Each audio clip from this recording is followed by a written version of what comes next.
coffee, grab another something to eat, go for it.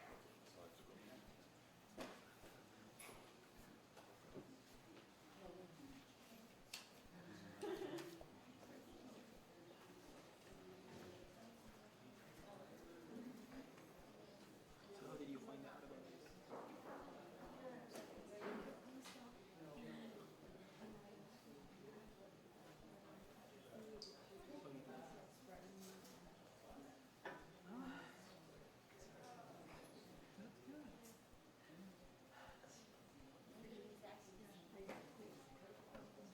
Yeah, where were you doing your summer? Research or accident?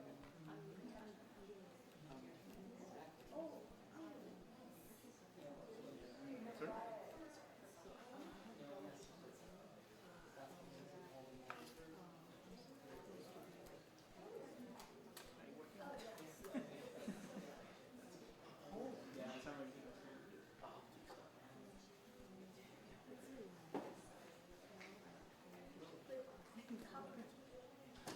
They have things they can take.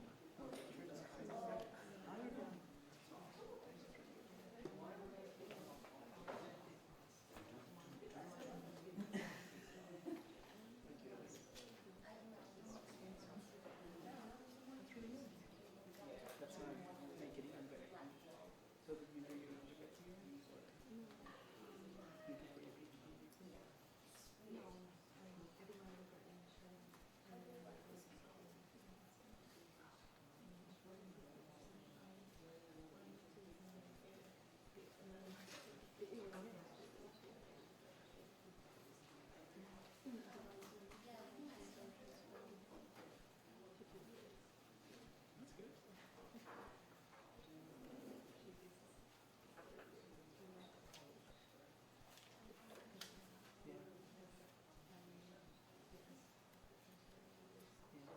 Oh, that's why you have to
All right, so I think we're going to slowly get started here if everyone's set up.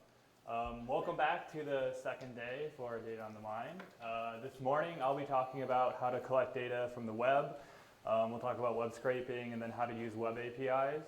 And this afternoon, Henrik will talk about statistical models for dependent data. Because we both made some slight modifications last night, we're actually going to have to do a little Git work just to update all of our materials. So if everyone could log back into the Jupyter Hub instance and get to the terminal page. So after you log in, you can just click New Terminal, and another tab should pop up here. And we're going to use the Post-it sticky notes again today. So make sure you keep a blue one up if everything's going well, and red if you're running into issues so we can come help you. Or I can slow down. So again, that's just, once you go back to the URL that we had before, that's right up here, log in and then click New Terminal, and then you should be put in the home directory. If you type git status, oops, you don't get anything, of course. We have to go into the folder we're working in. So if you type cd 2017 tab, you should be put into the folder with the Git repository, and then type git status.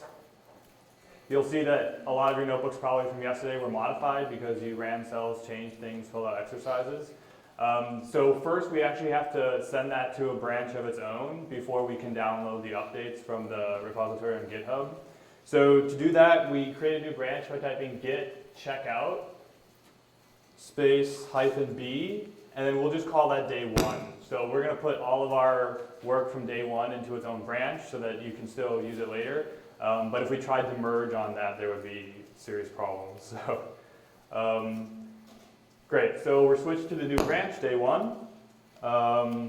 Then we can commit our changes. So git commit -a for all the changes, -m for the message, and we'll just say saving day one work in quotes.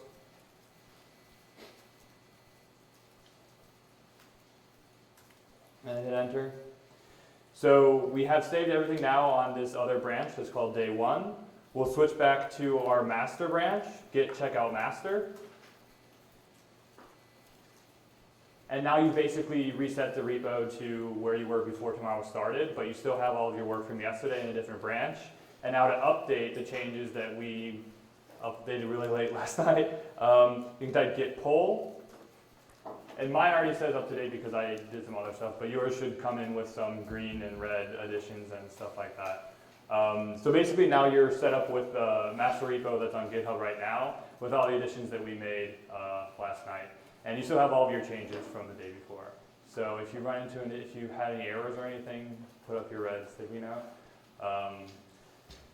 Otherwise, I think we'll move on. And you'll probably be getting a taste for a lot of the Git functionality as we go through the workshop. So by the end, you'll be familiar with branching and all of that stuff. So,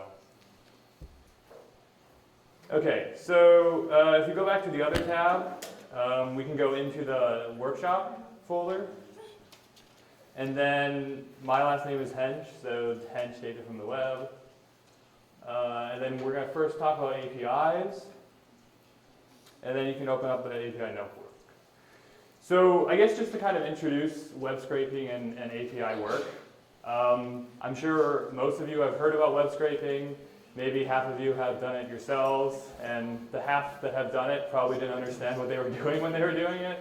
And then maybe the other half did.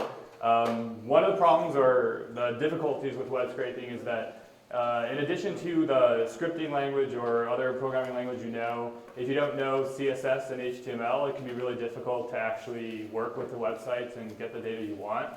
So that's kind of become a barrier in that sense. And we're going to talk a little bit about CSS and HTML today, but there's really not time to do a full lesson on that. But at least from my perspective, when I started doing more web scraping and API work, I hadn't had a web development background, so I kind of had to pick that up and use what I could. And so you can definitely kind of come at it from that direction too. So you'll pick up some basic HTML and CSS today, but in the future, if you get really complicated websites, you really have to know JavaScript even too to work with that further. So web scraping has also kind of gotten a bad rap recently because of overloading servers, legal issues, and things like that. So we're going to talk about that today as well.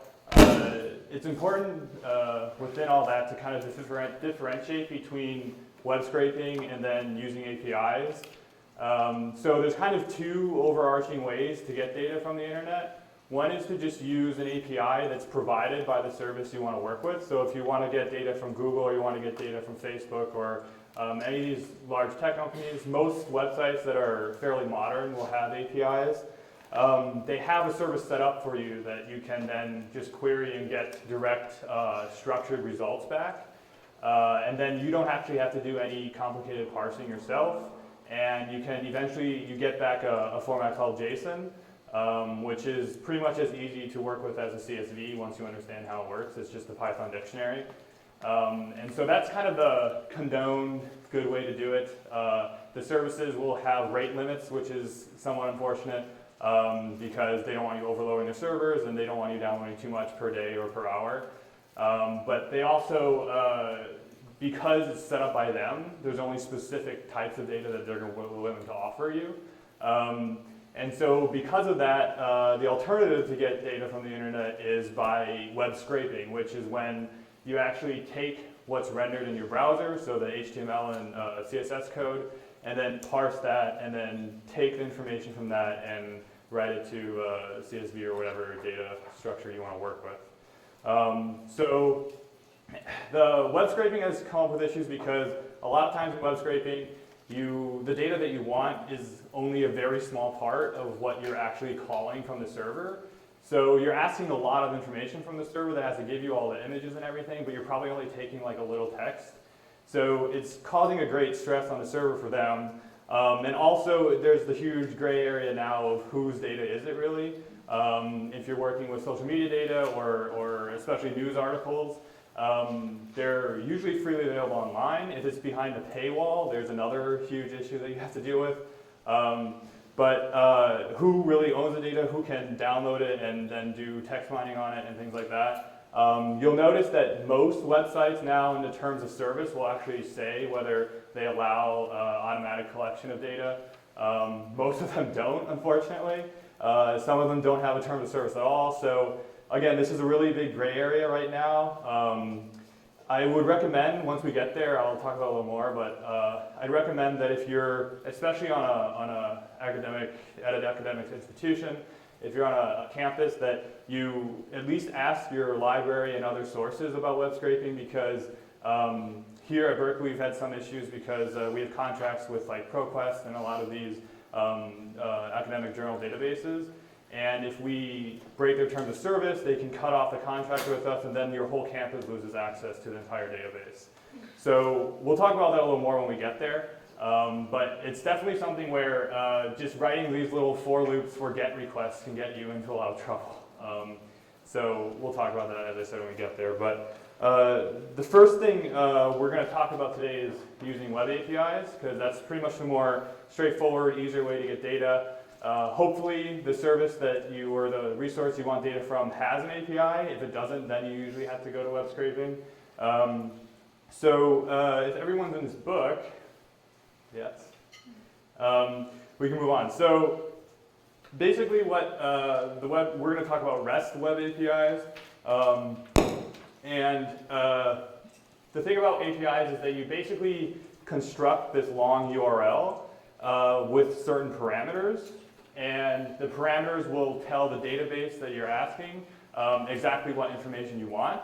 And then it'll give you back information in a plain text JSON structured format. You've been using APIs in a sense, even if you just go to Google and if you do data on the mind, you'll see up in this URL corner, we have the little / and then hashtag Q equals data plus on plus the mind and so on, right?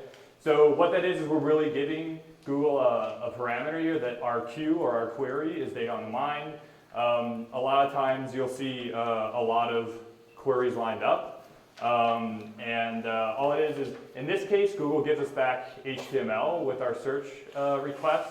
But if you're using a setup web service, it'll actually give you back very plain text about the information you want.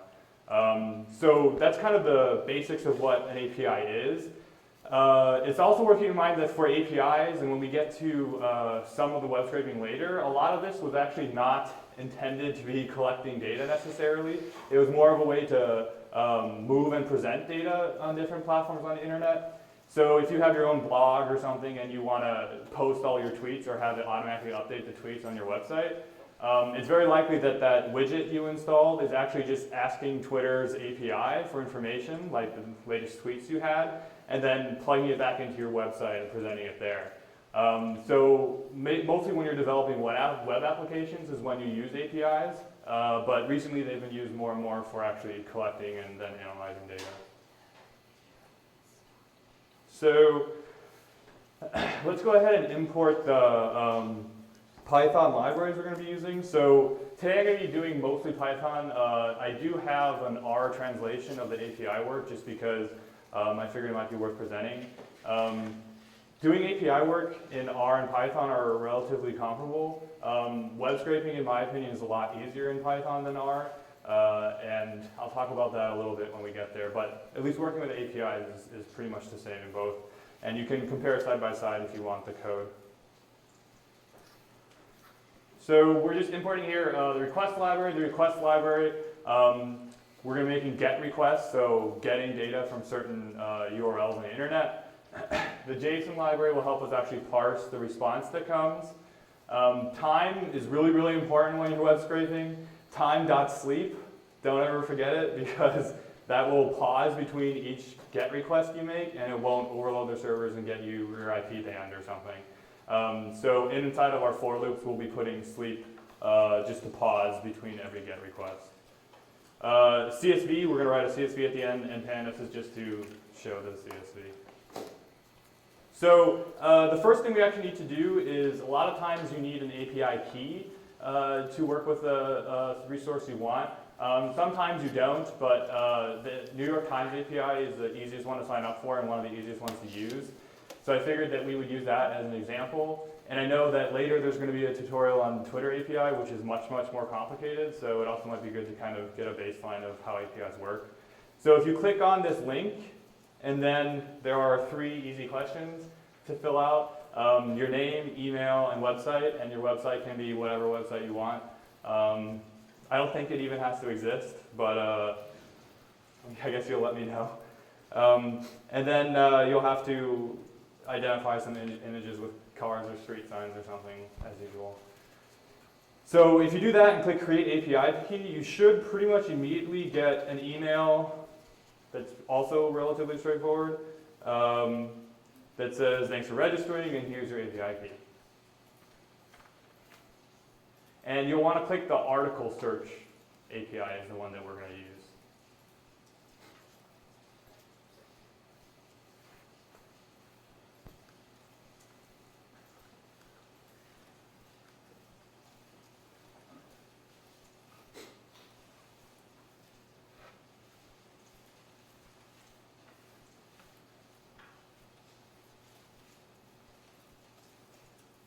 Once you get that, just copy and paste it into the key variable. And then put up your blue sticky so I know that most people have caught up to that. Oh great, wow, that was really fast. Yeah, the New York Times is pretty good. They'll send you the key right away. Some places will like double check it and make sure your website is real and everything, but the New York Times is nice. All right, well, I guess we'll move on. Okay, so if you paste in your key there, you have to look, so a lot of times the first thing you do when you use an API is just Google the source you're looking for in API. So if we Google NYT API, it'll probably take you right to the documentation. And then you have to look to see first where is the base URL that you're going to be calling upon. So in our easy case, that was just google.com, right? And then what parameters you're going to be building upon the URL. And so for us, we're going to be using the article search API, v2, because I assume it's version 2. And then what we're going to be doing is building our search parameters on the back end of this base URL. And most APIs will let you choose between JSON and XML. I like to parse JSON more than XML, but it's really your choice, I suppose. We're going to use JSON today. So let's run that cell. Okay, so now we have to get to what the search parameters we are, or search parameters we want. If you click on the New York Times API documentation link, it should open up the documentation. Most APIs will have documentation. I guess it varies on how great the documentation is. But the New York Times one is really good, and it's pretty straightforward on what you can actually get from the API. So it's not that complicated. So we'll just type the click here, show details. And we see here all the parameters that we can use. So Q will actually be whatever search we're doing. And to be a little more clear, we're in the article search API, so we're searching their huge database of articles. What we're going to get back is a big list of articles with a bunch of metadata, including the headline, also usually the first couple sentences. They're not going to give you the whole article text because that's what they sell, so don't expect that. So then we also have here SQ if we want to do a filtered search query, so that would be for filtered strings. A begin date and end date for the search, sort, and a few other things here, page, which we'll get to in a second. So pretty much every API documentation will look very similar to this. They don't really change the format much. So usually when you find the source API you want to use, you'll have to spend even like an hour just figuring out exactly what you're allowed to do and what you want to search and what information it can even give you. And sometimes you'll see that it won't give you the information you want, and then you have to figure out something else. So in Python, we set the search parameters in a dictionary. You'll see I use Q and API key, and if we go back to the documentation, Q is just how it's listed here in bold, and the API key is not here for some reason. It must be on a different page, but it'll say API key. It'll tell you the exact keys that you need to set in the Python dictionary. So in this case, our keys are Q and API key. We're going to search Duke Ellington for fun because that's what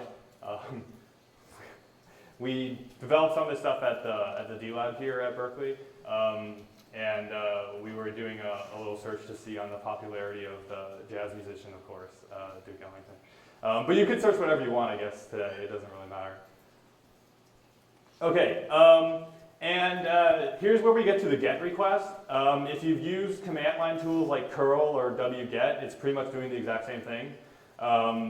In this case, we're making a request to the URL, which we can get from running the response URL, with the parameters that we defined above here in that Python dictionary.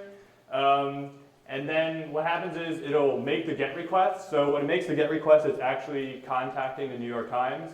So as I said again, be very careful with a lot of what we're doing today. Whenever you see the .get, that means you're actually taking a load on their server. So do it just slowly and just make sure you don't do a for loop really, really fast. Or you might get banned or timed out for an hour or something, in which case you wouldn't be able to follow along for the rest of this. So if you click the URLs, you'll actually see a very complicated JSON response. So you may not have ever thought that you could write a little URL up here at the top with some parameters and stuff and get back something so simple. Well, not simple, but seemingly simple. And get a lot of the information that you want really, really easily. Because if you look at this and you've done a lot in Python, you see it's just like a Python dictionary. And that's what JSON is. So JSON is JavaScript object notation because it isn't completely related to JavaScript, but it has kind of the same syntax as the objects.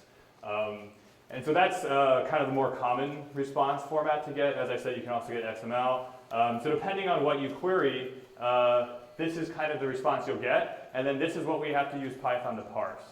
And if you look again in the URL, you'll see we have the article search, which is the actual base URL we gave it. Then we have .json because that's the format we want. Then we have Q equals Duke Ellington, and, which will usually link all of our parameters. API key equals that. And so that's kind of the very simple request we sent. Okay, so our first little challenge for today will be to use the documentation tab that you opened to set date parameters. And we want to do everything for only the year 2015. Then we're going to specify a result page. So one of the things to notice is if you look back on our response here, you'll see hits equals 6,328, right? But if you scroll down a little bit, this doesn't look like there's metadata for 6,000 articles, right? So one way that these web services will kind of limit how much data you're collecting is by putting pages, which means that you have to cycle through each page to get all 6,000. For that New York Times, they give you 10 articles per page. So if we wanted all 6,000, which is not, remember this is not restricted to a time period, 6,000 is their whole database. If we wanted that, we'd have to cycle through hundreds of times to get everything we want. And so if you have a limit of the number of requests you can make, which the New York Times does, you wouldn't be able to get, you might be able to get all of this because it's not, relatively that's not a ton, but you couldn't just keep doing that. So if we go back to the notebook, if you could work on setting the time parameters to only 2015, and then specifying results page, you can try results page 2 or something. And do that by using the documentation tab that we opened. And then I'll go through that in a few minutes.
And put up your blue tag once you have completed that.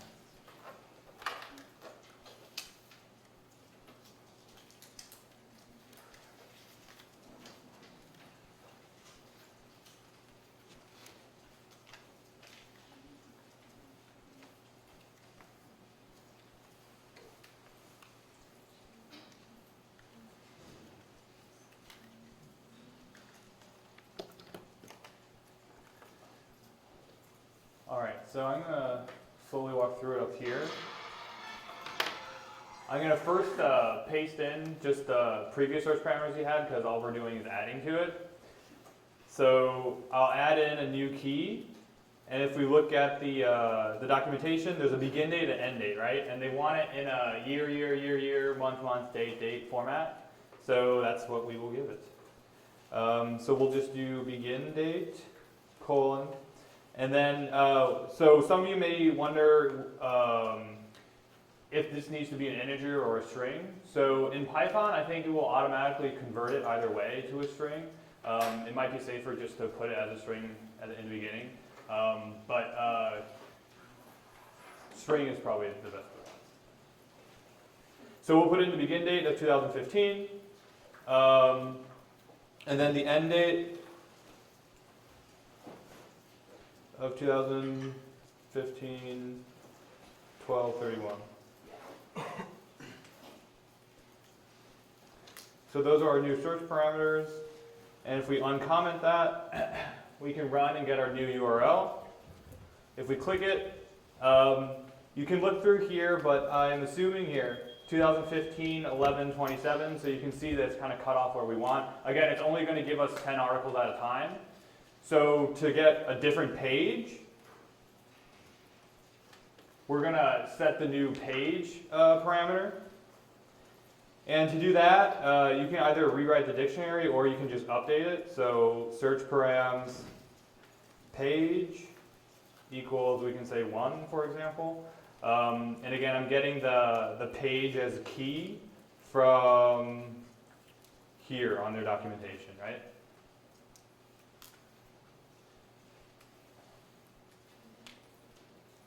So I'll put search parameters page 1, and then uncomment that, and I have the new URL.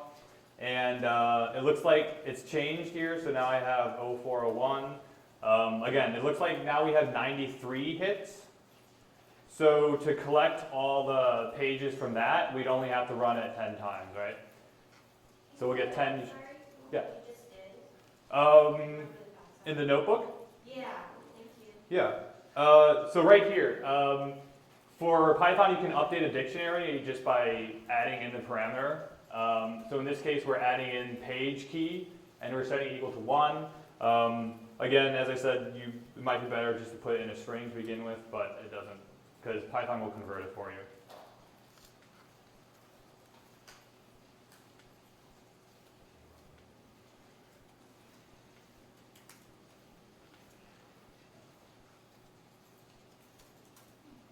Okay, so as I said, there seems to be 93 hits, so we'd have to cycle through 10 times to get all the article hits for the year 2015, and we'll work on that in a second. But the first thing we might want to actually figure out is, okay, so there's this big mess that it gives you back. What do you actually do with it? How do you get it to a real dictionary and then figure out what's in it? So a response object here from the request.get method, we can actually just get the text from it by using the text property, so r.text. And then if we want to see what that looks like, we can just print the beginning of it. And in this case, it's not yet into a dictionary, it's still just a big string right now, right? Because all we did is take the text property of the object. So that looks like what we had on our other page, right? So as I said at the beginning, this is called JSON. It's a key value data format, and Python can parse it really easily because it's pretty much a Python dictionary. So there's a method we call that just converts it right into a dictionary.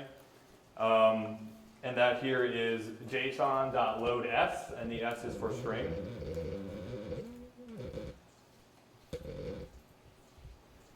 So we're just giving it a string, which is the response text, and giving it into loadS, and then it assigns it to the variable data. So as I write here, it looks intimidating, but it's just a dictionary at this point. So there's multiple ways to figure out what's inside of this. I usually just traverse through all the keys to figure out where the things are that I want. So if we ask for the keys, we have a status, response, and copyright. And again, remember within a Python dictionary, you can have nested dictionaries and dictionaries. So it's basically dictionaries within dictionaries within dictionaries. So you're actually calling key a lot to figure out what's in it. And then within that, there will be lists as well, because once we get to the documents, that's just going to be a list. So if we look inside the status, there's hardly anything. There's just OK, which is good, because OK is good. That means that our request was accepted and we didn't get an error. If we look at the copyright, these are also usually included in APIs, just for the data that you're getting in response is copyrighted by the New York Times. And then if we look at the response, okay, so this is where all the information is that we want, right? So to figure it out more, I just look for more keys. It looks like we have a meta and we have a docs. So let's see what's in the meta. Time offset hits. Hits will be nice because we can actually create how many times we're going to have to for loop. But time and offset, I think those are just how long it took the API to get all the data and things like that, so we don't really need those. If we look at the hits, here's 93, so what we'll do is we'll just look for the remainder of whole number division for that, and then we'll have add 1 and we'll have the 10 loops that we need. And then here's the docs. Okay, great. And we also noticed that it begins with a square bracket, so that means we're working on a list now, right? So we have a list of documents, and each document is a dictionary with a bunch of metadata about all the articles we just asked for. So if we print the type, as I just said, it's a list. And then let's just look at the first document in the list. Okay, so that's a little more manageable now, right? We had this huge thing of text, and now we just have a little block. It looks like there's the byline is in there, the date, keywords, which it doesn't look like there are any for the first article. Multimedia, sometimes they'll have the URLs for the actual images and things like that. So that's just what the first document looks like. And then we can say, okay, so we only got 10 of them, right? Remember I said that a lot of the APIs will limit how many documents you can get so that you have to page through. So right now our document list is only 10, but we want all 93. So to do that, we have to write a for loop. And so first what I do in the first line is I get the number of hits, right? So remember we saw in the dictionary that if we go into the keys response, meta, and hits, that's the number 93.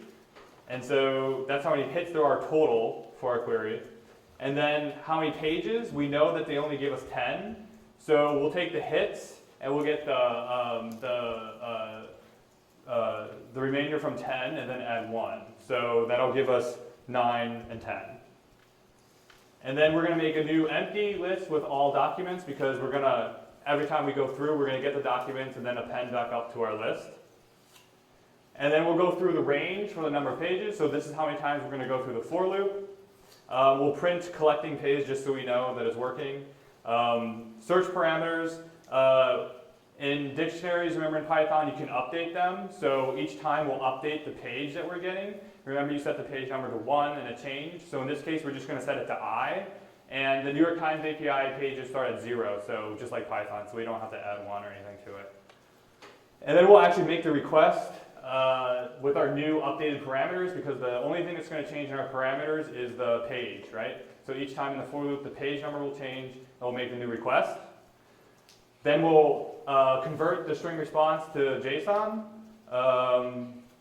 and then we'll get the docs, which is the same way we indexed that before, and we'll extend our list of all documents, so we'll just keep adding to it.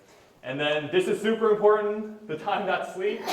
So at the end of each page that it gets, it's going to stop for 5 seconds, and then it'll make another call. The New York Times recently changed how fast you could do it. I think we used to do it with like 1 second sleep, and then they got mad. And then it was 3, and now it's up to 5. So hopefully it's not 10 today, but it's not that many calls, so it should be okay. So I'm going to run this. Please only run this once if you can. You don't want to have to do it again. And what happens is it should say which page you're collecting, and then every 5 seconds it'll collect a new one. Yeah.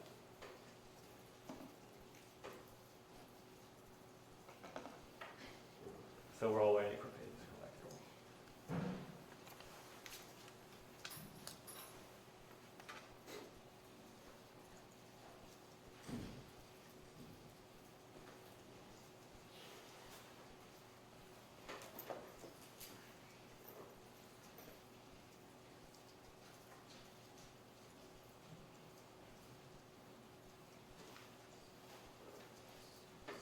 Great. So, should be done in a second. Great, okay, I think we're done. Collected everything, no errors. If you got an API error, let one of us know. I hope that didn't happen. Yeah? Awesome, okay. So, if you print the length of the documents you should have all 93 now. Awesome, right? And then we're just going to export it to a CSV. So due to time issues, I'm not going to talk a ton about all this, and APIs were also just a thing at the beginning. We're going to talk more about web scraping. But all I do here is make a new collection. So one of the only thing that really takes time in working with APIs is first of all finding out what information is included in the JSON response, and then actually getting the information that you want and getting rid of everything else. So in this case, all I do is create a new list for the final documents that I want. And then I take only the information that I want from it, and I just spend maybe 20 minutes looking through the tree just to see what's where, and I found all the indexes for you. So we're going to take the ID, the headline, the date, the word count, and the keywords. I had to put a try except clause because some of them don't have lead paragraph, so it would error out otherwise. And then I just append the new targeted info that I want as a dictionary to the list. And there's no GET request in here or anything, so you don't have to worry about like making more stress on for New York Times. Okay, and then we can just write that to a CSV. And so because we're working in the Jupyter Hub, I realized that we don't have like Excel or something to open up and look at the CSV. So I just read it in Pandas at the end. And you can see we have our lead paragraph, word count, ID, headline, date, keywords.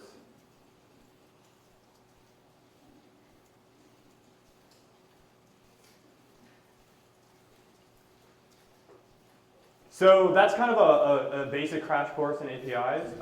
Like I said, there's going to be a Twitter tutorial later, and the Twitter API is much more complicated. There's more parameters. There's also, I think, two-step authentication or OAuth or something. So it's going to be a little more complicated, but just remember when you're in that tutorial that it's really doing something very similar to this. It's just more complicated parameters surrounding it.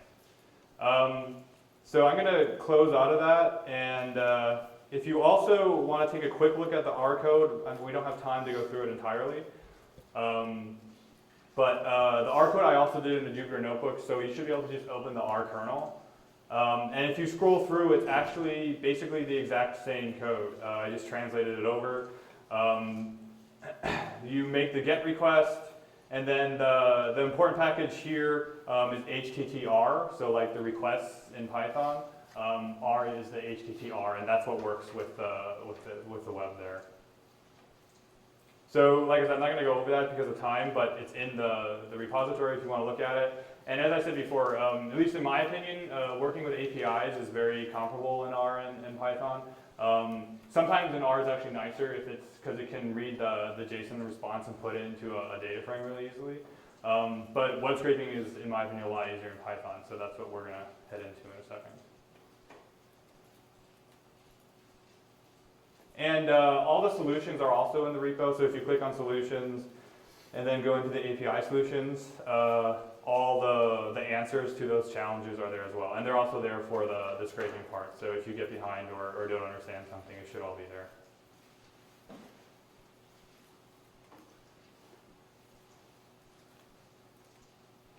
Okay, I'm going to close out some of these tabs.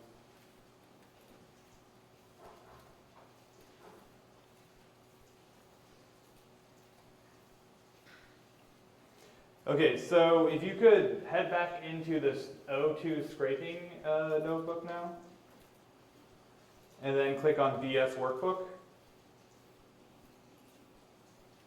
you should be brought into something like this. And I'll give everybody a couple seconds to get there.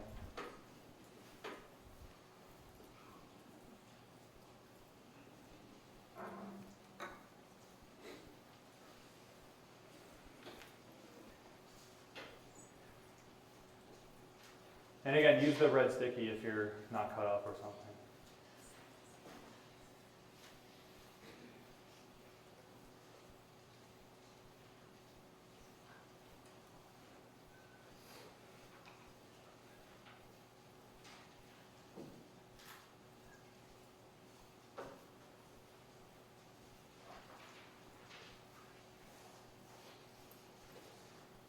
and use the blue stick if you are.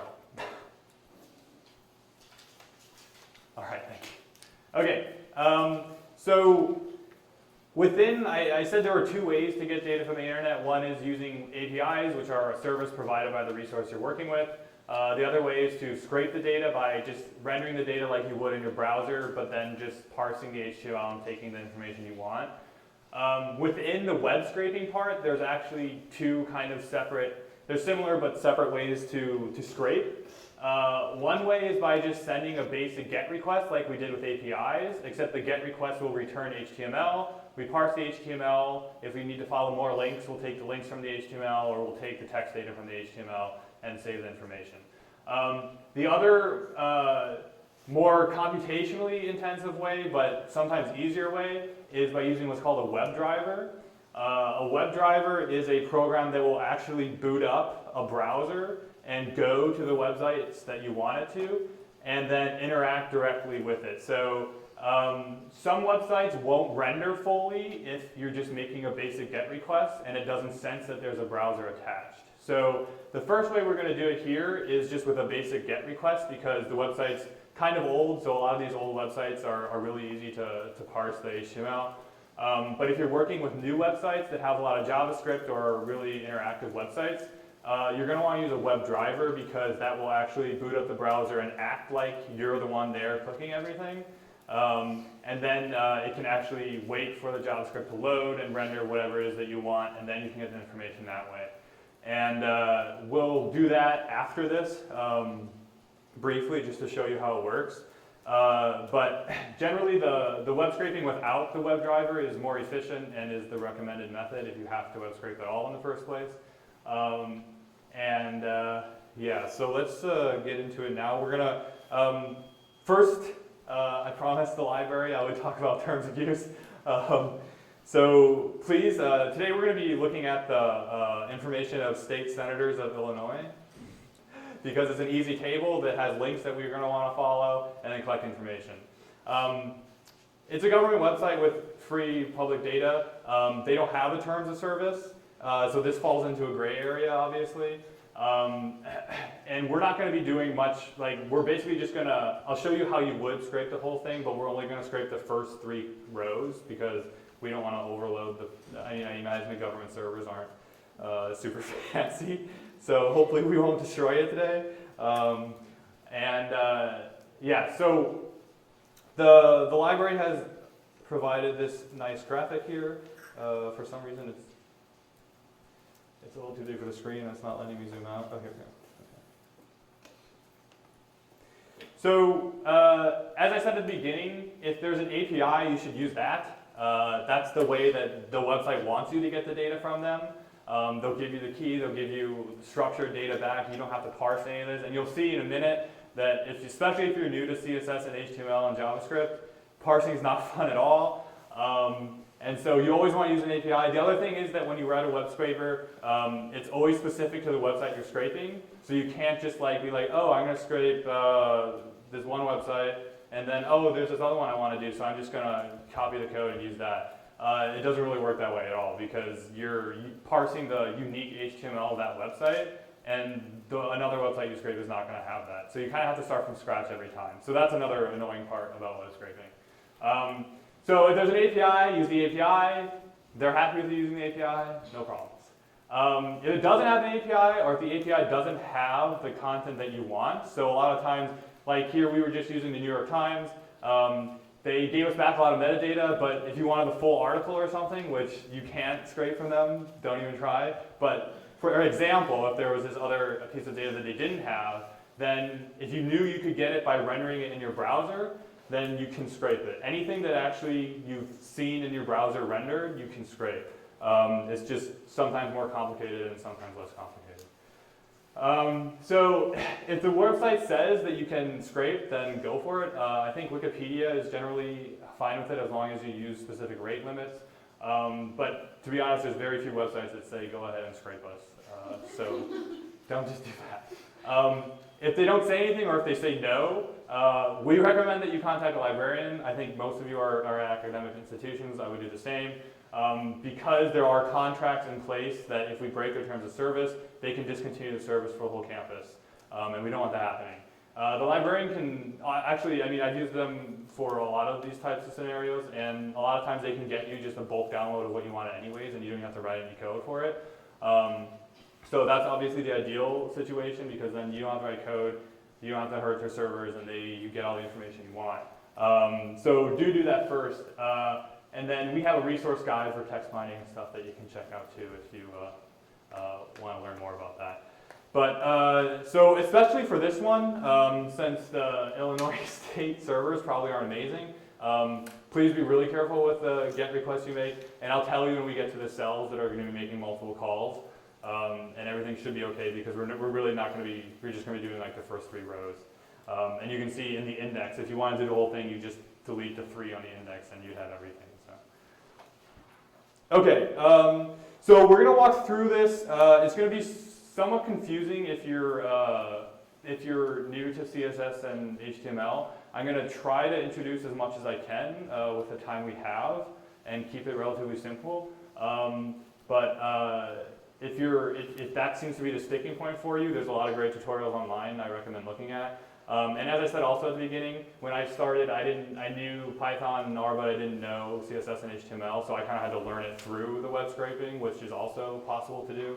And a lot of this, that's the cool part about Jupyter Notebooks, not only like the reproducibility, but also the fact that you can just keep experimenting with a cell until you get the information you want, and then you have it and you can move on. So we'll import a few libraries here. Let me zoom in again. We have the request. So as I said, the request library is the Python library that will interact directly with the internet. We're going to make another GET request, but this time we're not going to get JSON back. We're going to get HTML. And then the HTML parsing library in Python is called Beautiful Soup. I actually don't know the story behind it. If someone does, let me know at lunch. I would like to know. But what you do is you make soup objects out of HTML, and then you can just call methods and properties and get information back. Time again, because we're going to be as nice as possible to Illinois today. The CSV, we're going to write the CSV at the end, and Hench is again to read it because we don't have Excel in our Jupyter Hub. Okay, so the first cell looks pretty much exactly like the API work we did. We have no parameters this time because at the moment there's no parameters to give it because it's not an API in that sense. But we're going to make a GET request to this website. Maybe we should all go to it to check it out. So this is what it looks like. Relatively straightforward. Again, this is an older website. Especially if it depends what data you're trying to get. A lot of websites might be old, so they're easy to parse, which is good because in the early days, a lot of websites were just tables within tables within tables. So you can just get rows and columns and things like that, and you'll have everything you want pretty fast. We're taking the text text property again from the response object we have, and in this case, we don't have that crazy JSON mess, but we have HTML. So if you've worked with HTML before, that's great because then all this will be really easy for you. If not, at least right now, it suffices to say that HTML is basically a way to structure web content that uses tags. So you've probably at least seen like the href for URLs and the P for paragraph and things like that. So there's starting tags and ending tags, and information is between it. So what web scraping is basically getting this HTML from the web server and then using those tags to identify what information we want and then saving it with Python.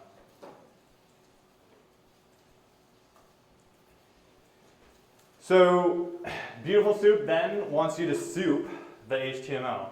And this will return an object called the soup object with all the HTML from the original document request that we make.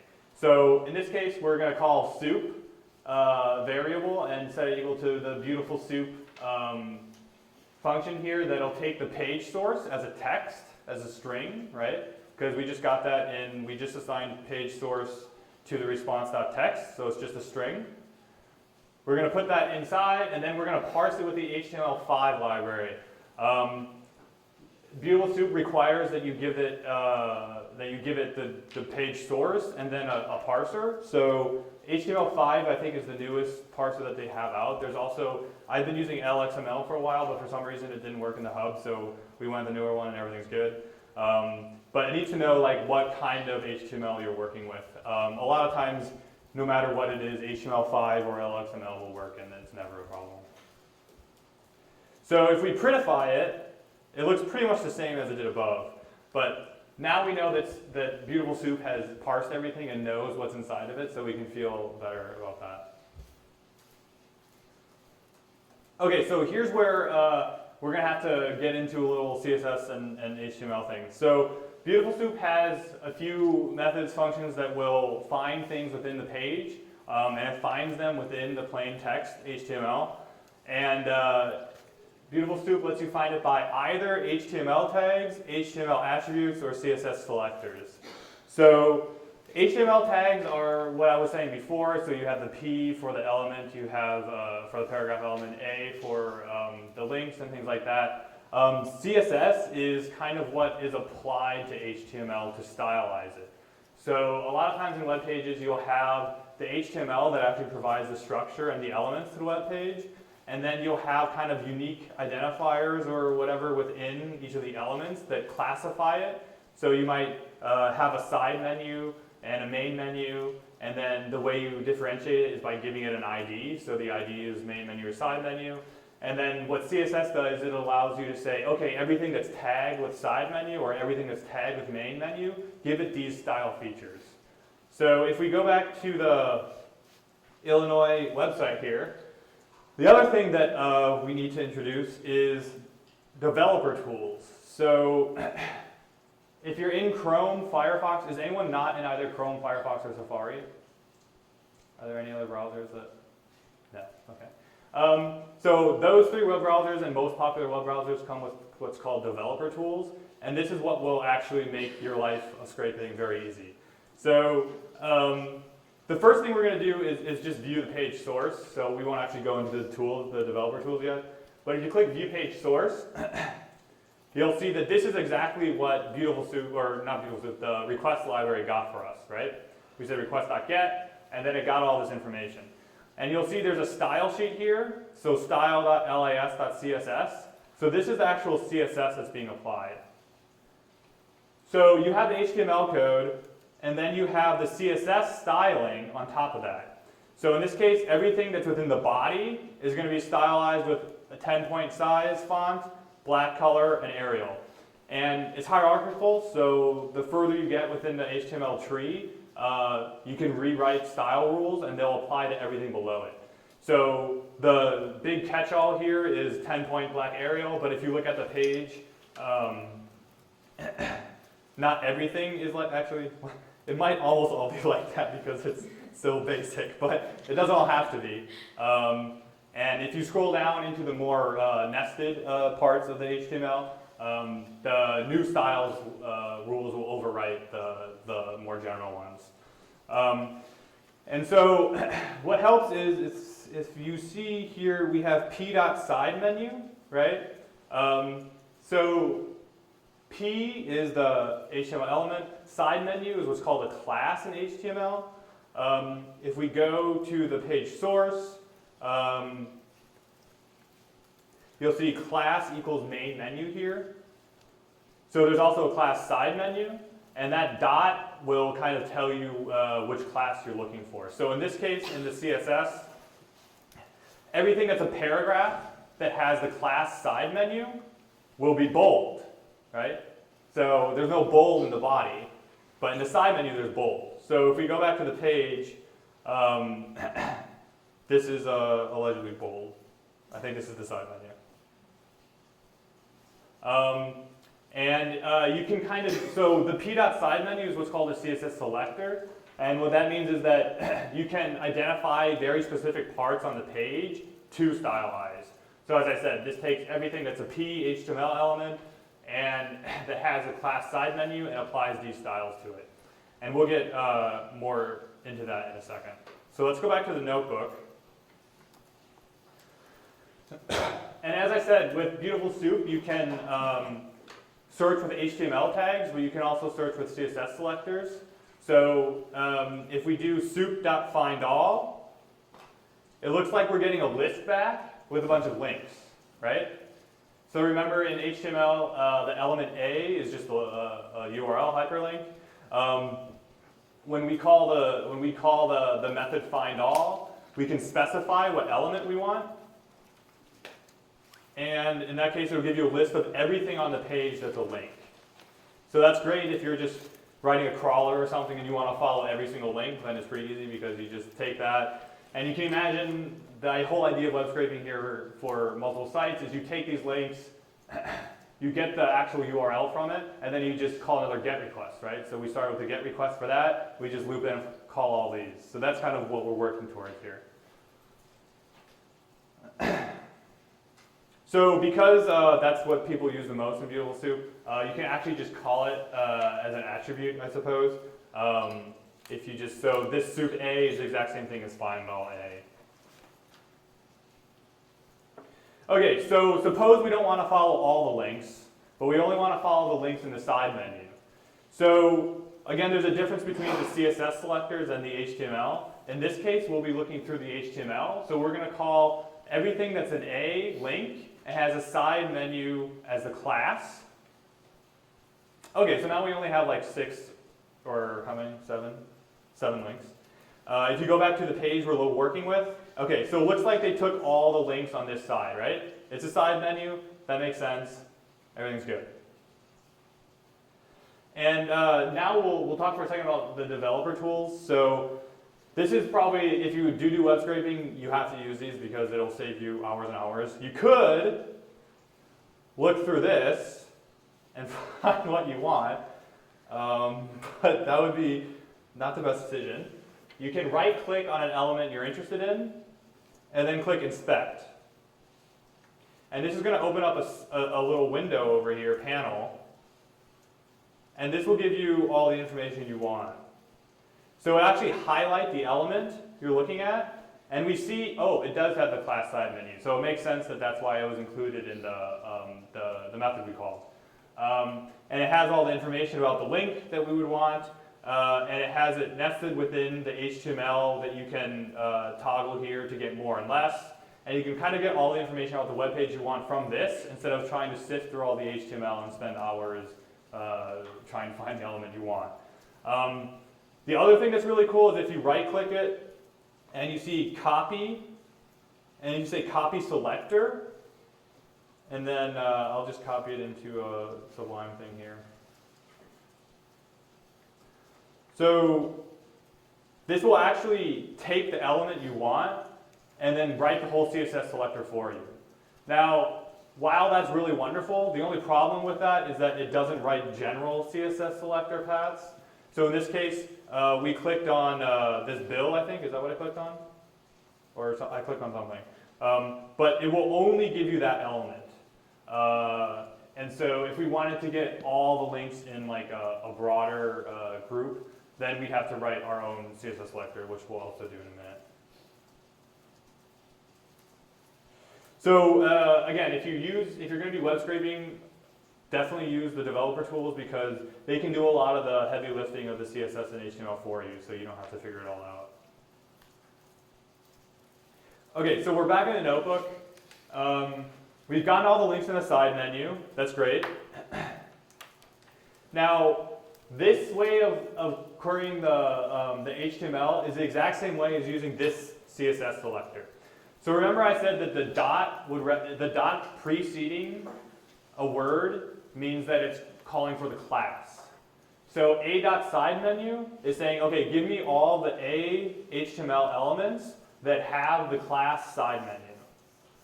So we got the exact same results as we did above. And the reason that it's preferable to use CSS selectors instead of HTML is because you can be a lot more specific with CSS. And a lot of the times on newer websites, or even on the older ones, they've added IDs and categories that will help you narrow down a lot more of the information that you want, instead of trying to, basically what you'd have to do otherwise is take the HTML elements like we do above, and either use classes or something like that, or just write some conditional statements to get the things that you want. But a lot of times the CSS is a lot more specific, so you can more easily get that. Okay, so I gave a little summary here of CSS, what it does, things like that. There are kind of three important, so there's more than three, but there's three important things for CSS selecting that you should know now for web scraping. The element selector is just like we had up here, A, so A is an element, P, paragraph is an element, H1 for like header 1 is also an element.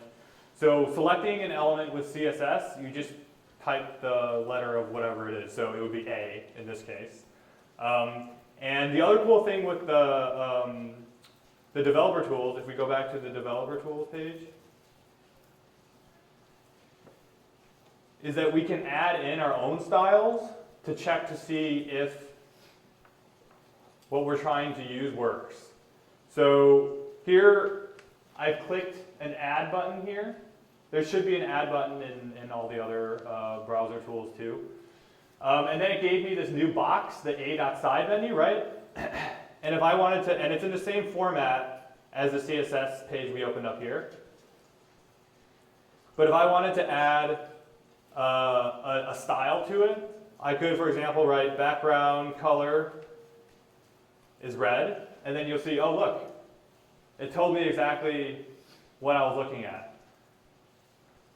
So if there's elements on a page you're looking for, and you haven't figured out the CSS selector yet, you can kind of experiment with this little way of adding rules yourself. And then I use red most of the time because that's the easiest to identify fast. But this way, a.side menu, it took all the links, and in all the links, it added red as the background.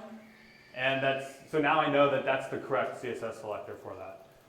You can also just keep rerunning a cell in the Jupyter Notebook until you get it, so either way it really works. And what would happen if I remove the side menu here, if I just put A?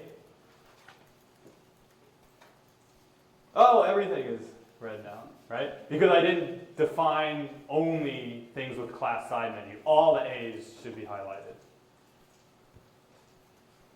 So and you're not actually changing this on the website, so if someone goes there now, they're not going to be like, whoa, like everything's red. This is just within your browser. If you refresh the page, it'll all go away.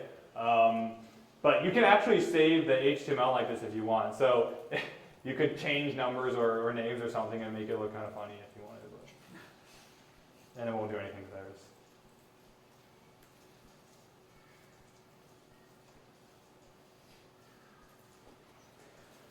Okay, the class selector, as I said, you put a period preceding whatever class it is. Here I say try using your developer tools to change all the elements of class detail to the background red.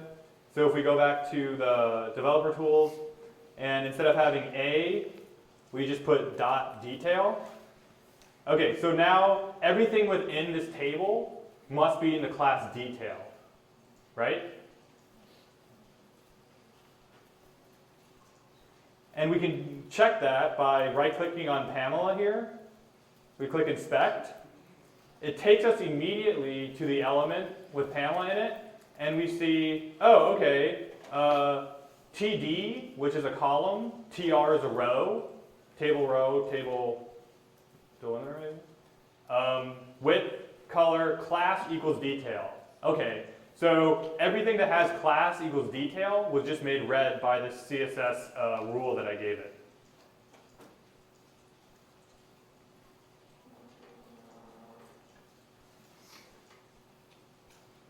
And the last one that you should know for today is an ID selector. The ID is used with that preceding hashtag.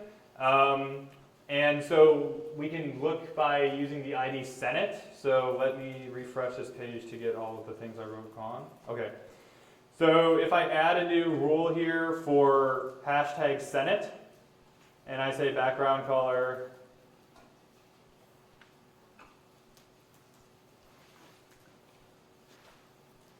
red.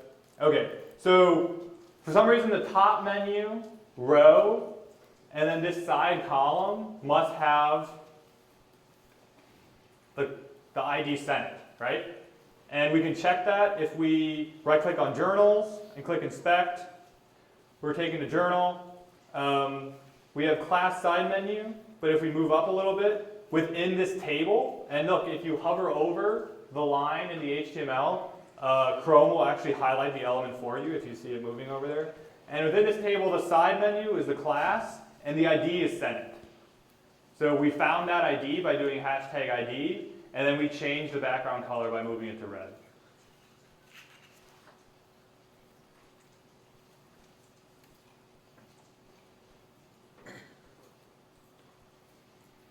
Okay, so now we have two relatively short challenges. The first one, pretty much just experiment with the developer tools. See how you can select certain elements, see if you can only select the bill, see if you can do that. And the one that I provide here is change the background color of all the elements only in the current Senate members table to red. So if we're here, I want all the links, but only in this table, not the links up here on the side, to be red. So try to do that using the Chrome developer tools. And if you finish that, then you should be able to write in one line, very similar to how we got the side menu links, write a line to get us the main menu links. And I'll give you about 10 minutes for that.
put up your blue sticky when you've got it.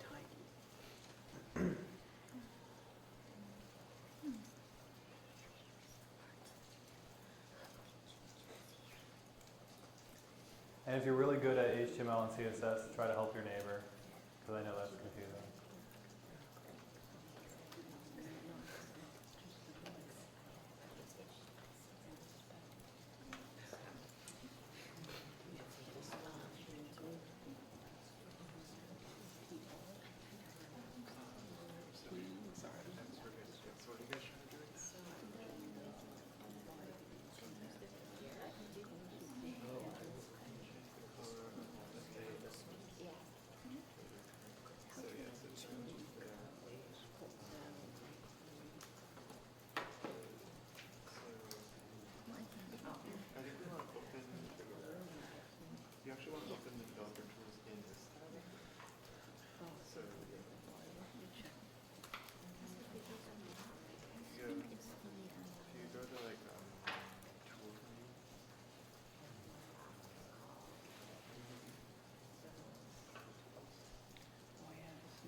All right, we're gonna go through this just because I want to give you guys a break at around 11.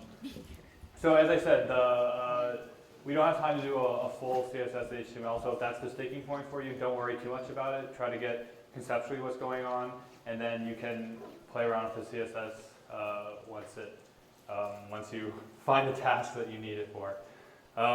So to change everything for red, let me change all the links within here to red. There should be, I'm assuming there's different ways to do it depending on what you found easiest for you. For me, because a lot of these, as I said, a lot of these websites are kind of tables within tables, I just said TR, A, which says go through 3 table rows, full tables, and then find all the elements A, and then background color, red, and it should, everything within the current center table is not red. As I said, like, if that just didn't make sense, worry about that later because the CSS stuff can be kind of confusing. But let's go ahead and then hopefully the challenge 2 was easier. It should have been, because previously we got all the links from the main menu or from the side menu. So to get all the links from the main menu, all we have to type is soup.select a.main menu.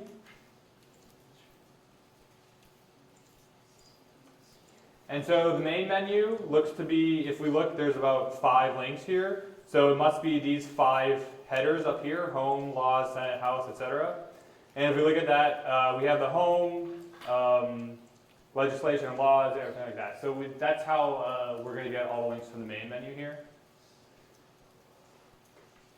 Okay, so once you have a list of all of these essentially objects, they're all still beautiful soup objects because there's still a lot of information in each item in the list, right? We have the A, we have the class, we have the href, and we have the text, right? So there's the link and then there's the text that represents the link.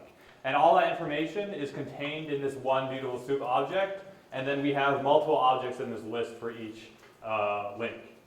So to do that, we're going to first take all the side menu links, and then we're going to take the first link and just look at that.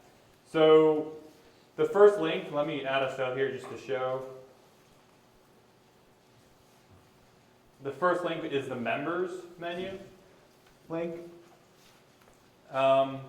And so now we just have one object, right? So we took the first link out of that list, and we're just going to look at this to see what we have in it.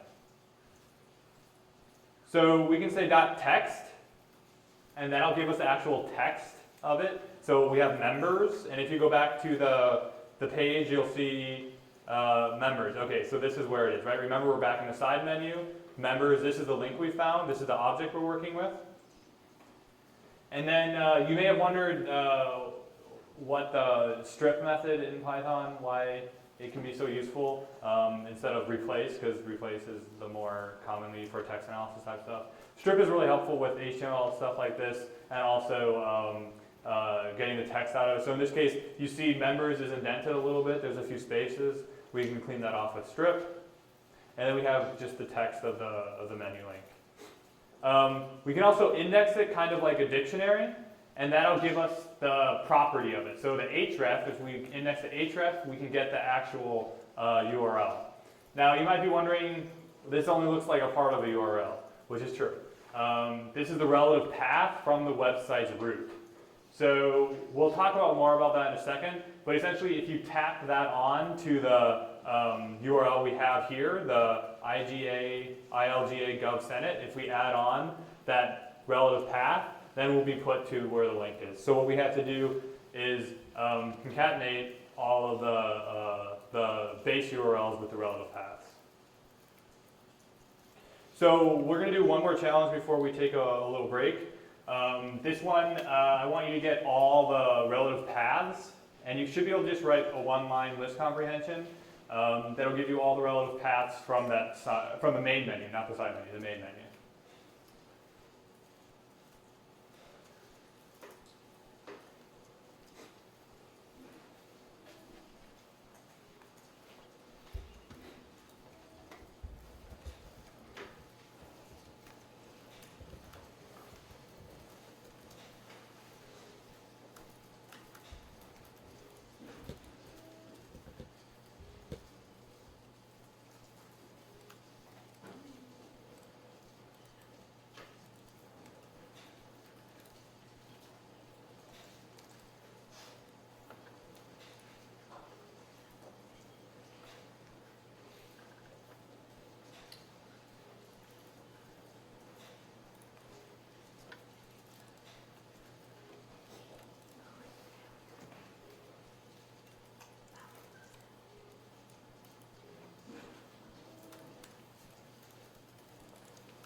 Okay, so this should have been just one quick line.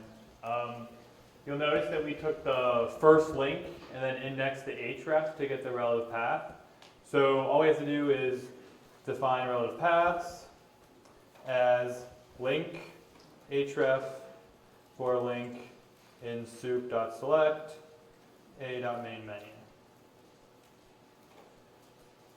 So what that does is it'll go through each link in the link selected from the a.main menu, and it'll take out the href property, which is just the text we had.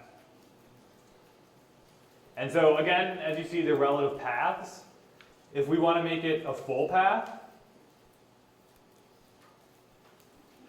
we can take our base URL and we'll just define a new base URL equals that, right? And then we could just slip a base URL in front of that. And now we have the full URLs.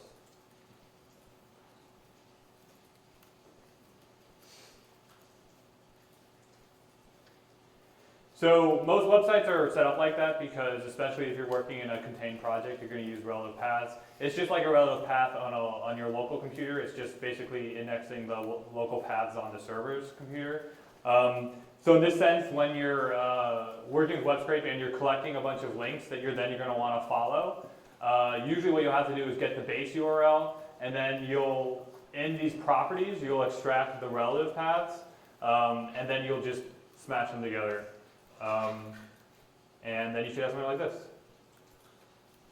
And as I said earlier, the idea here now, we have a list. If you were going to make some kind of crawler, basically this is what you do. You just take all the links. If there's relative paths, you resolve those. And then our request.get will give us the page source of the next page we want the information on. So we're going to do that. But first, we're going to take a break. So if you could be back at maybe 11:05, 11:10. We'll go through and we'll actually, I can show you here. So what we're going to do is we're going to go and essentially click all the bills URLs for each senator, and then collect this whole table and aggregate together for each senator. So this is very common where if you're web scraping where all the data's there, it's just not organized super well for what you want. You just have to click a bunch of links or maybe download a bunch of PDFs. And to do that, you essentially just get all the links in that contained area you're interested in, then follow the links and get all the information from that page, and then just do that iteratively the whole way. So we'll take a break, and we'll be back around 11:05, 11:10, and work on getting all the builds.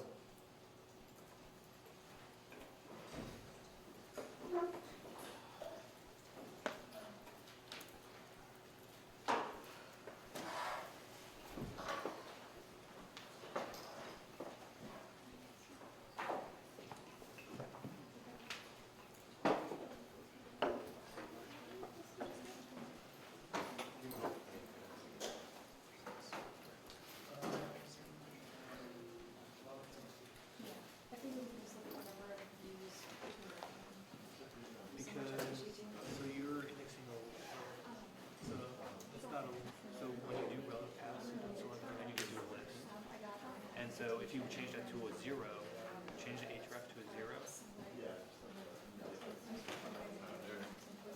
Yeah, and try that. Okay, so now you're getting the first one because it's a list, right? Yeah. So what this would do is if you write a list comprehension, you can go through each one and take out the href. Yeah.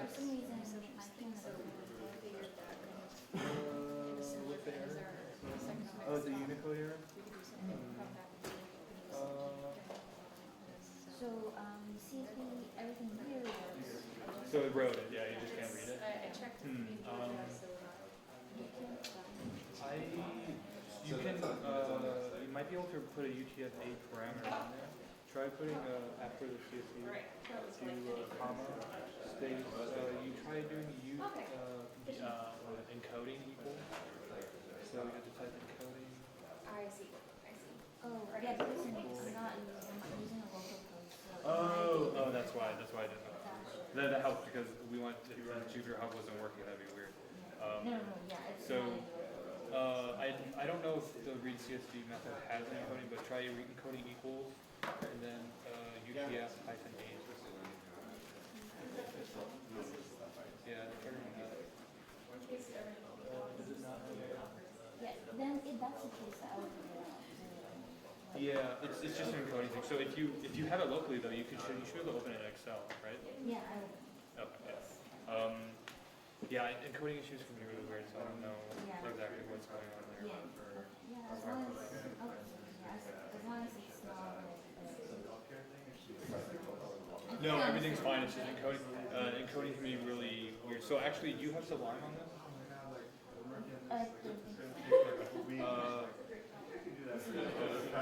Yeah, well, you can have Sublime on this too. But one way to change it would be if you open an Excel, and then maybe try to save it as a CSV, because I think Excel can change the encoding for you. yeah, this CSV. Yeah. Okay, I don't know if you want me to do it. But it's just the encoding, so it's not. But, so even if I install Sublime, that will change? Well, Sublime can change the encoding for you. So you just say file save with encoding, and then you save with UTF-8, and then that's your file.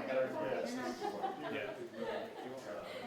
And also, when you mentioned it, like I think the type, it's specified as a element. Right.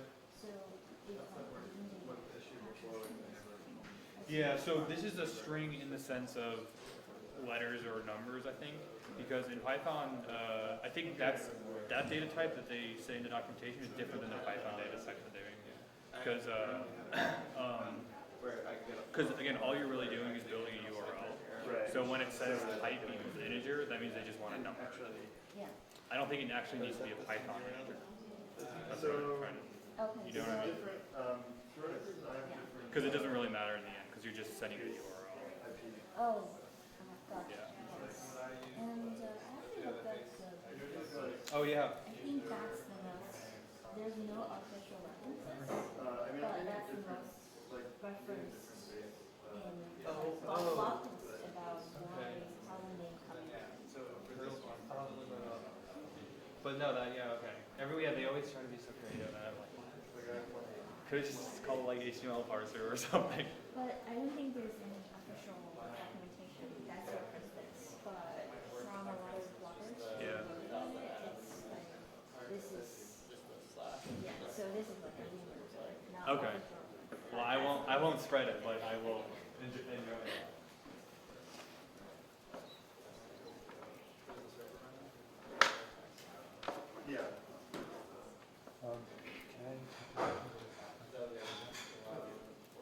There's nothing like that. It's kind of like self-destruct.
there's an observatory, or an observatory that's here on the so it's kind of cool, and it's very water. We did this, we hitchhiked. We found some people who were going down, and like, hey, we're just about to like, we can take us, and it was nice. So we did that. If y'all feel like doing it, like, you can totally go back to the way you came. Is it really, really excellent set? Like, these service managers are able to not one, or not to mention not as now here's that really first year. I never found the first myself. If you are looking for, what do you want to say financial? That's super cool. I would superior status is very hard on. Quandary peak is also another option that's kind of hard to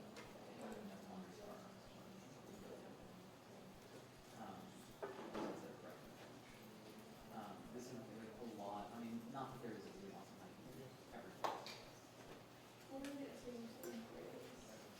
Yeah, grades.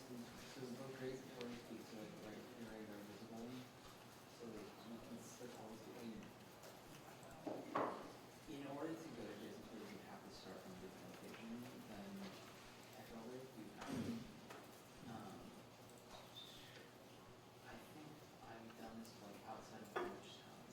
There is a way to grades. There are like lots of she found this sort of lovely power factor. It's not impressive by any means, but it's on the way. So from this small summit, you can see Mount Evans. So this is not a hard ascent at all. And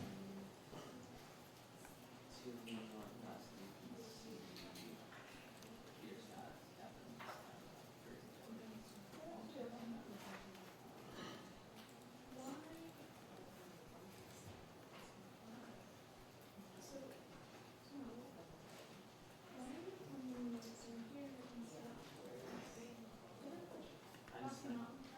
so part of it is because of the highway. Yeah. So that's I also suggest sometimes things you're never going to do a lot of traffic in tourism. Probably yeah. I also haven't spent that much time there. Long Peak is the tallest mountain in the country. It is you can see like the train, the final ascent is but it is worth checking out some of the the Mohawk. I wonder if the Mohawk Farmhouse.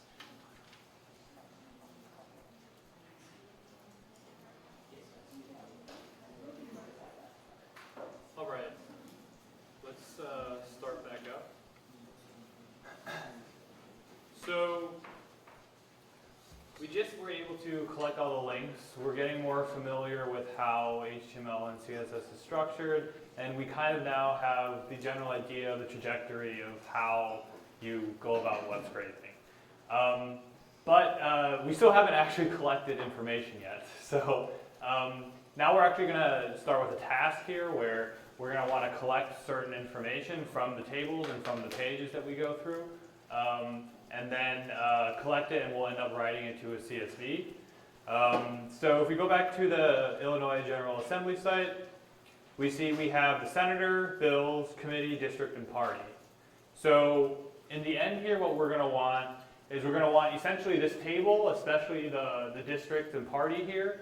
And then that'll be the first task, is going to be collecting these two columns, as well as the name column and the link behind the name. And then the second task is going to be, okay, so now we're going to follow each name, each link through the name, or actually we're going to follow the bills link into this table and collect and parse that whole table and assign it to that Senate member. So it's a two-step process. We'll first parse the first page, and then we'll go through and parse the second page. And like most of the sites you'll probably scrape, if you're following links, the subsequent pages are probably structured the same. So in this case, we have Neil Anderson, and we have all of his bills here. But if we go back and go to Pamela's bills, the HTML is the exact same, right? It's just the data is different. So that's good news because then we can write code and it'll work for every single page. If you have the scenario where every single subpage is different HTML, then you'll have to handle that differently, and it can be really annoying, but hopefully that won't be the case for you.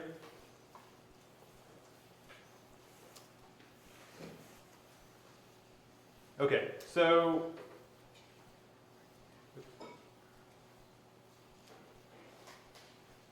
again, this is the website we have. So we're going to make the request. Just like we did before, we'll assign to the response the GET request with the URL, and then we'll assign to page source the text from it, and then we'll create a soup object out of it so that we can parse the HTML. So that's basically everything we've done already, nothing new. Now, to get at our table, we're going to look at the table rows. So if we get all the TR from the find all, we'll have 73 rows. And if we look back on the assembly here, we don't want to count it all. Oops, this is not the, where is it? We don't want to count it all, but it looks like 73. We can double check in a second. But if we look at one row, for example, we can take the rows and then select from within that the further table rows we want, and then we can print a specific row, and printify is just beautiful soup's method to make it look nice when it prints so that we can actually understand what's going on. But in this case, we printed only the second row. So that's Pamela, which doesn't make entire sense because if you look, Pamela seems to be the first row here, right? But there are two rows above it, right? In the HTML at least. So in our case, it's index 2, which is actually 3 in Python.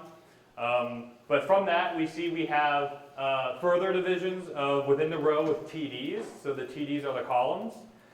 We have the name, which is as we expect, bills, and then we have the link to the bills. And then we have committees and the link to the committees. And then we just have the text of 32 and R. And that corresponds exactly to what we have here. Pamela, bills, committees, and 32 and R don't have any hyperlinks. So we can use the select method on another object that was extracted using a select method, so that we're basically just looking for the TDs, which are the columns, within the table row we already have. So that's another way to kind of get through the tree of the HTML. Instead of spacing out the elements you want like we did before, you can go through each one and just add on another CSS selector. So we're going to do this for only one row and get all the information, and then your task is going to be to do it for all the rows. So if we look at this, we'll take only Pamela's row. We're going to assign everything within the cell, or every cell that has the class detail. Remember, dot before a word is for class. So everything that's in a column that has the detail class.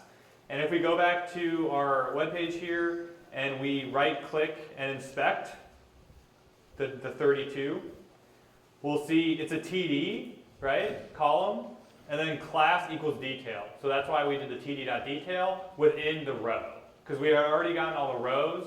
And then within the row, we're going to call another CSS selector for only the column TD with the class detail. And that'll give us all the information we want. So it looks like it gave us the four columns as we expected. Then we can say, okay, we only want the text from that. So we'll call the text property of each of the objects here and collect that in the list comprehension. Okay, great. So this looks exactly like the raw data that we want to save, right? The only other thing is we're going to want the links too at some point, the links behind them. So we can index just to get the specific information from it. But if we, as we stated at the beginning here, we only wanted the name, district, and party. So those are indexes 0, 2, 0, 3, and 4. And then what we would just do is assign those to variables. And then to loop through, we'll do that for each one and then collect it in a tuple. So your next challenge is to use what we just did for that one row for all the rows. And I might have led you slightly astray up here when I said there were 73 rows, because some of the rows, like you saw, were the headers, so those don't count. And there might be some other issues in there, so make sure that you handle for that when you're writing your for loop. The easiest way to do it would just check if the information that you want is there, and if it's not, then just skip the row. And so I started it out for you, so you have the very beginning, like we've done from the beginning with the request.get with the base URL, and then the page source with the text, we'll soup it, and then we're going to create an empty list with the members, because we're going to essentially collect a tuple with this information, so there should be 3 strings within the tuple, and then we're going to append that to our list of members.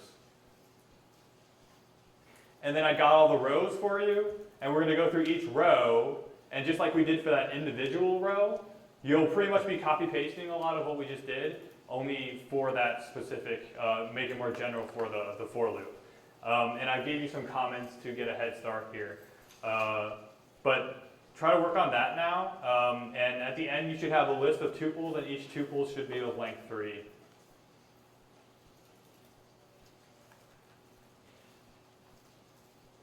And don't worry about running, try not to run it too many times, but this is not making a request for every single row, right? Because you're already within the row, so it's not making a request for a new page source.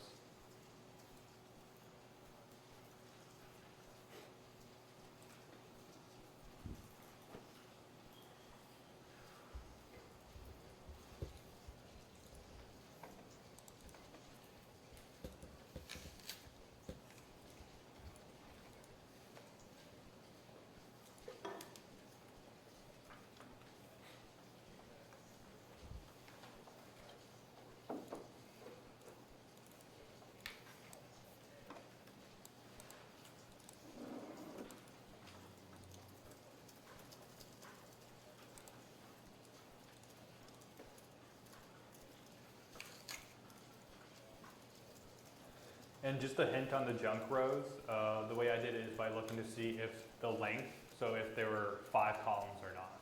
If there's not 5 columns, then I just skipped it.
Go ahead and fill out the blue stick if you've got it. I know this one's a little harder, so we'll take a little more time.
All right, I think we can go through some of this together maybe. Again, it helps a lot with, especially with these notebooks, you can print what you're getting so you can actually see if you're making progress towards getting the data you want. So we already have here the GET request, and then we get the response. We send it to Beautiful Soup, which will parse it for us. We start an empty list that we can add to. We get all the rows, and now we just need to parse the rows and get a tuple for each of the rows. So we basically write similar code to what we did above. First, we want all the detail cells. So if we say detail cells equals row.select td.detail, just like we did above, we can actually just print just to make sure we're getting what we want. Okay, so this looks like we have each row split up into its columns, right? So here's one of them. We have the name right here, Scott Bennett, bills, we have the committees, and we have the number and the district and the party. And it's split up with commas between each. We see the comma here, so we know that there's 4 within, so they have all the columns we want, which is good. So I'll delete this just so we don't keep printing everything. Now, some of the rows, if we look at the very top here, for example, don't have anything, which isn't going to help us.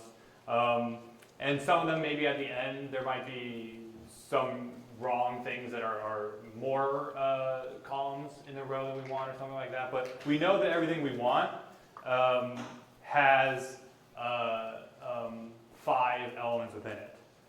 So what we can do is just sift through it by saying if the length of the detail cells is not 5, continue, and that'll continue on to the next row. So it won't add it or anything.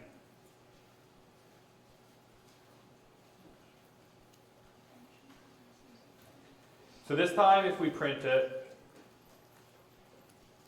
we don't get that empty list at the beginning, right? So now everything we have all the rows we want. Now we just need to parse the rows. So again, I'll delete the print statement. Okay, so now we want the text within them. So to do that, we can say, okay, we'll just get row data equals, and this can just be an easy list comprehension.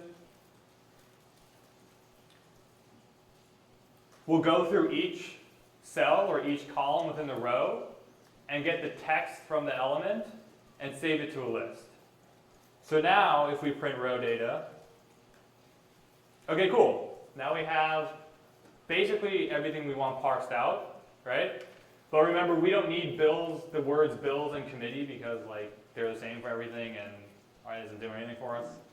So we'll just reassign to everything that we want. So we'll say name equals row data 0, district equals row data -2, is it? -3? -2.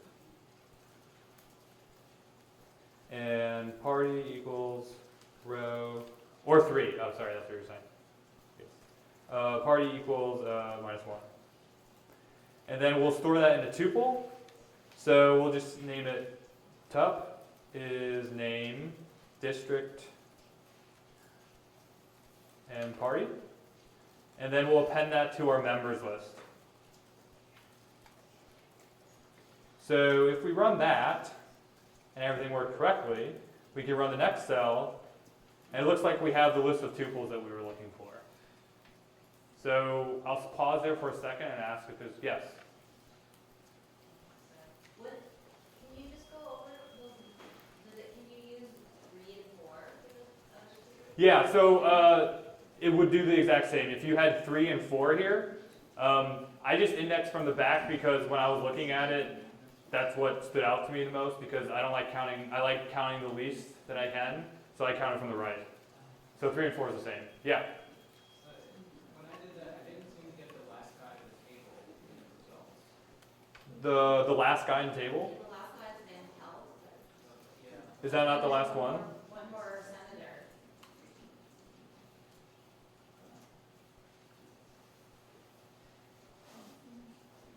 Is there another?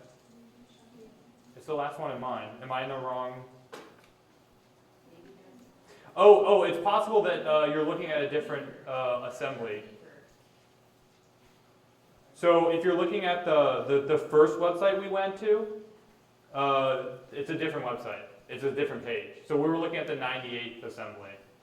I snuck that in there, sorry. I probably should have done something. So if you look at the actual GET request we made right here, you'll notice there's that GA, General Assembly 98. So that's a different page. If you go to that page, the last one is this guy's name. That's a great question though, yeah, sorry, I pulled it fast from there.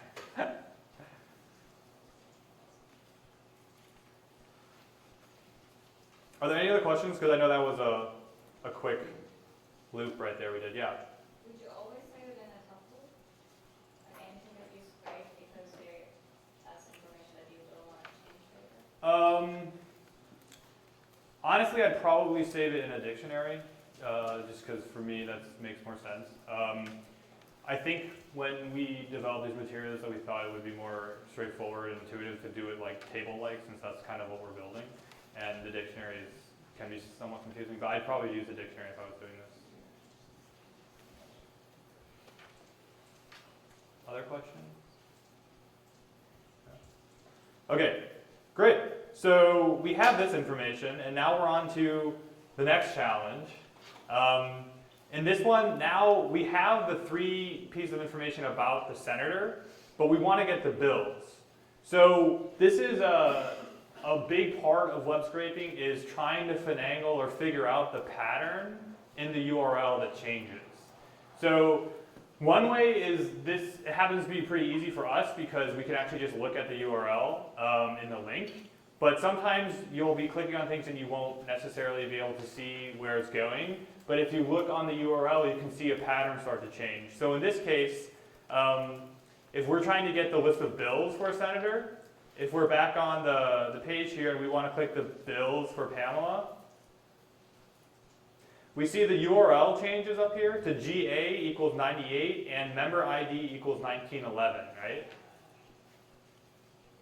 So sometimes you'll be able to scrape a website where it's just incrementing. If it's like page equals 1 or something, you can just literally just add a range and just loop through to add a number onto the end. But we actually need a member ID. And we can get the member ID by going to the link of the bills. So what we're going to want to do is find the element href for the bills for that specific senator, which will give us the relative path. So let's look at that quickly on the actual site. So this is the GA equals 98, so this is the 98th General Assembly, and here's the list of senators. So what we're going to want to do is we're going to want to take the URL that each of these bills links to, and we can quickly inspect it to see what we get from that. And it looks like we get senatorbills.asp G8 and member ID equals 1911. And remember when we talked about relative paths, so this we're going to have to add on to the base, the root of the website, and then that will take us to where we want to go. Because if we follow this, you'll see we still have ilga.gov, Senate, and then comes the senatorbills.d. So we basically just add this after the beginning here that's at ilga.gov/Senate. And then that'll take us to this new page. So what I want you to do in this next challenge is simply add in the full path to the tuple.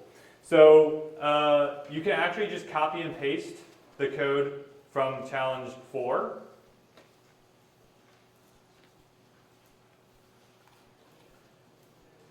And then what you're going to want to do is pretty much in here probably, maybe right after the row data.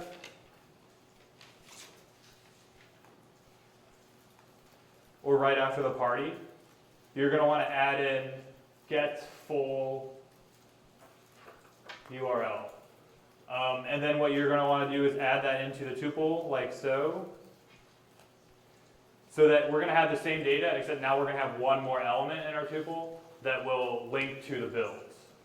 And then what we're going to do is take that and go through for each senator. So go ahead and work on adding in that for the next 5 to 10 minutes, and then we'll run that, and then we'll actually create a function to get all the bills for each senator.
Okay, let's work on going through that. It actually should only be a couple of lines to get that working, but it still might be a little difficult here. So we're keeping everything the same because we want the same information. We just want to add that URL from the bills, remember?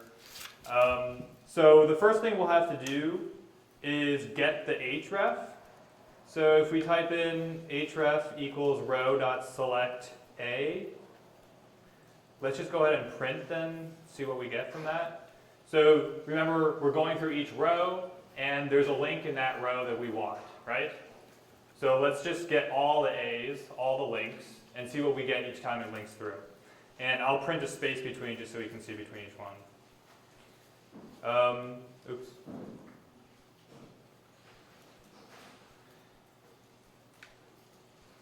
Okay, so it looks like we have a few links in each one, which makes sense because if we go back to our page here, we have a link under Pamela, and we also have a link under bills and committees. So there should be 3 in each row, right? So when we call select A, it'll give us all the links in that one row that we're working on. So that's why the list here has 3 links in it. It's the one for the name, the one for the bills, and the one for the committees. But we want the one for the bills. So we'll just index that by saying, okay, we want row select 1. If we run that, okay, we're doing better. We almost have it. And then to get the href, remember, you just ask it like a dictionary. Okay, so now we have that extra added on path, right? But if we look on how that's constructed here, and I'll copy that to make it larger just so everyone can see.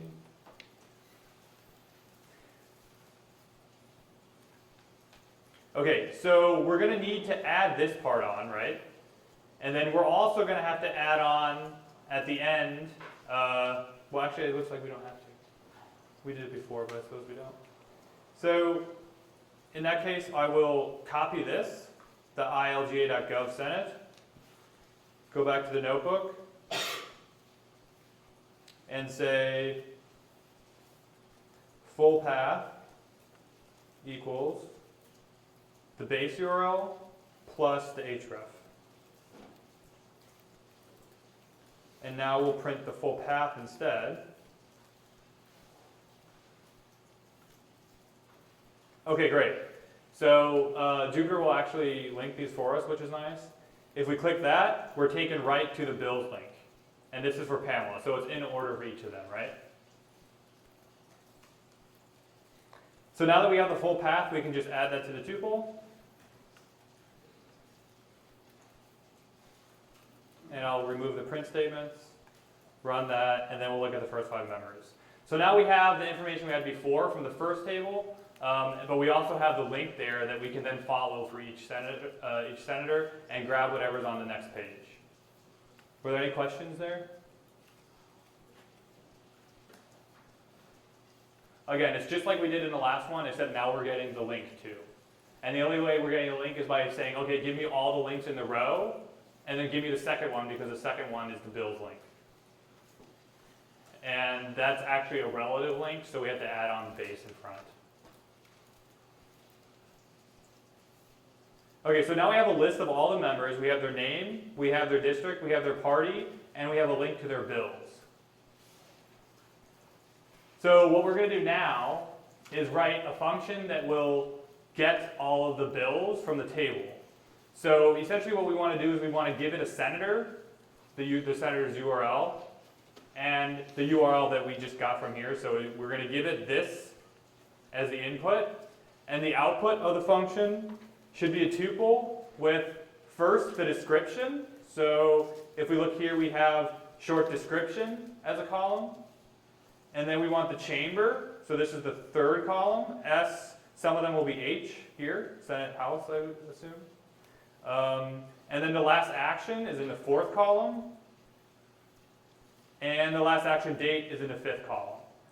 So what we want to do is we want to give this function the URL, any URL that has this structure, and we want to return a tuple with those 4 columns in it. They're essentially the last 4 columns.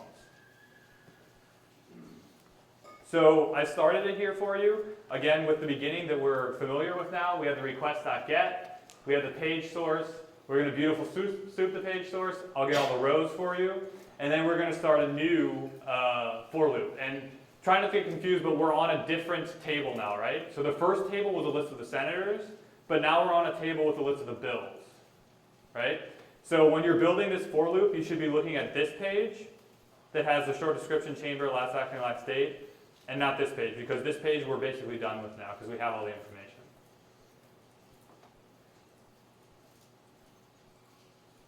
So go ahead and try to get the columns, and then get the text in each column, and then just append the data.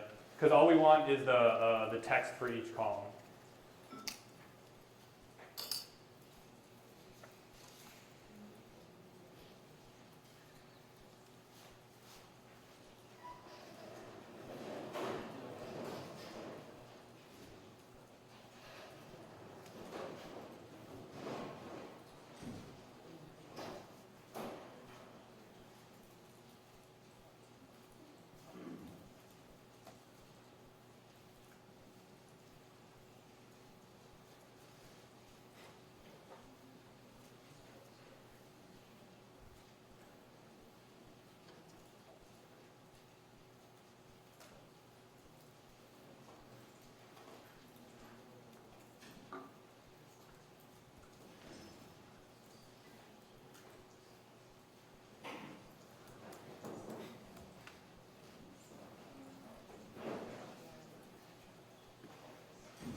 so we're going to try to work through this one. So remember our task here is to, given the URL with all the bills for a senator, our task is to collect the last 4 columns here. So as you usually do, you'll start with just one URL and see if you can get it for that, and then we can send a loop through it. So I started it for you. You'll get the response from the URL that the function's given. Then you'll turn it into plain text and feed it into Beautiful Soup to get the Beautiful Soup object. You'll take all the rows. So then you'll have all the rows from this table. And then you're going to start an empty list with the bills to collect the bills data. And then we're going to cycle through each row. And it's very similar to the structure of the first page we were scraping because I assume it was created by the same person.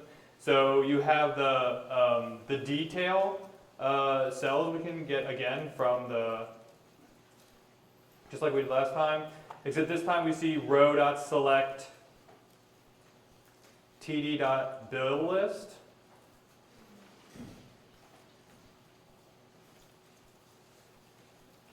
And if we print these cells again, this is a function, so I'll have to run the cell to define the function and then test it with our test here.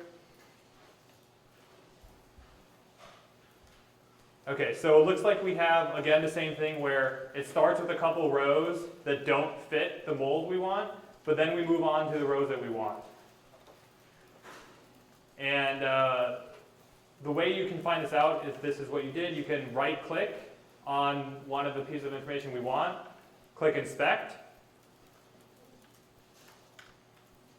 and then you'll see, look, class bill list, right? And we want TD, which is the column, and class bill list, and that's what we wrote, td.billList, and that's why we got all that. So for each row, we're taking everything that is a TD, so a column, and has a class bill list.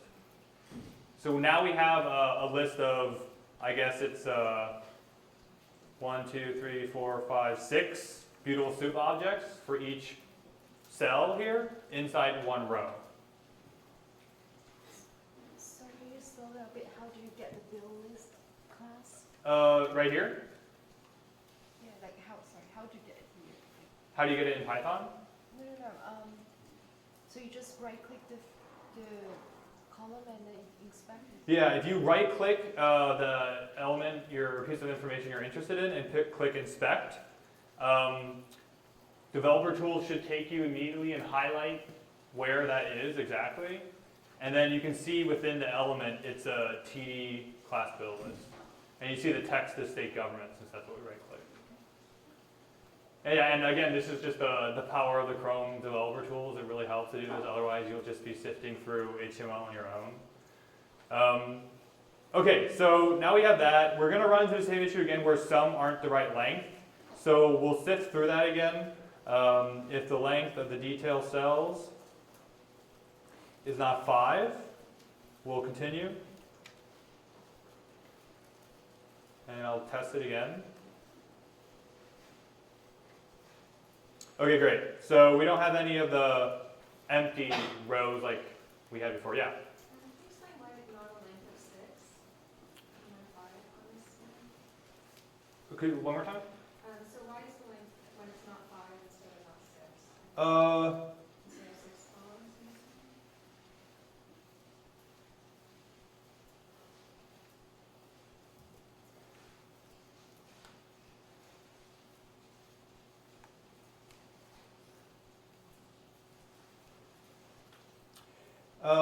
Because I think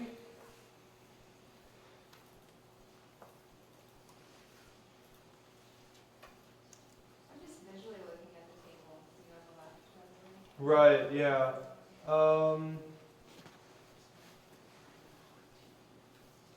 Let me see.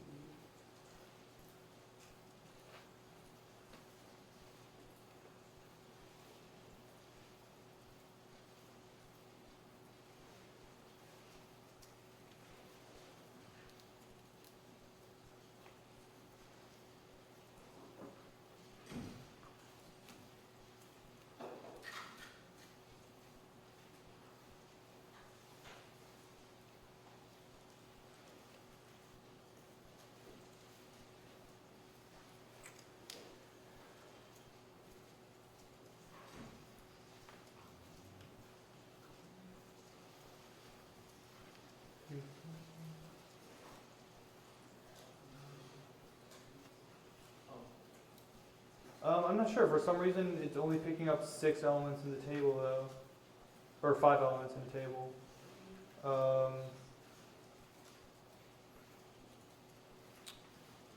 Let me just print the first one.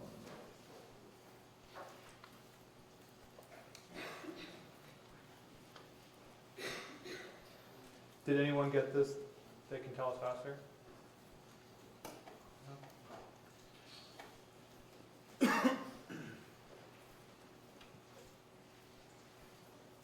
So it has SB2, and then there's the state government, which is the description, and then S, that, and the date. So that's right. Yep. So, and why is that? I think for the second element, all names, because in the TD, the first level tag, the class isn't identified as a row list. So if you select TD.rowList, it will only give you 5. But if you select a.rowList, it will give you maybe 6. I don't know. Yeah, she's exactly right. So basically, you can see that the class isn't inside the TD tag. The class is inside the A tag, so it skips it. Thank you. Thank you, everyone who saw that. Right. Yeah. What's the difference between A and TD? TD is just for a column in a table, a cell, and A is a link, a URL. So, right, exactly right. So you can see all these TDs have a class attribute, right? That's bill list. But this one has a subclass of A where the class bill list is listed as an attribute. So for that reason, it doesn't pick it up when I try to get everything from the row. If I had instead just said, give me all the class, or give me all the bill list instead of A.bill list, then it would have picked it up, because it would have been included in the middle of that.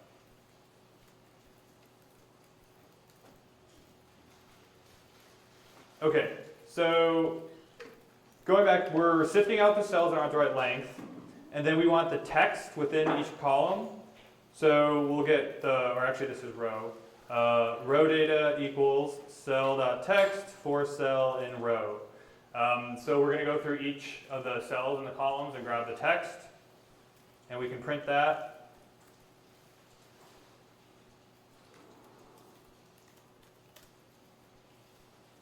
Okay, so remember we only want these last 4 items.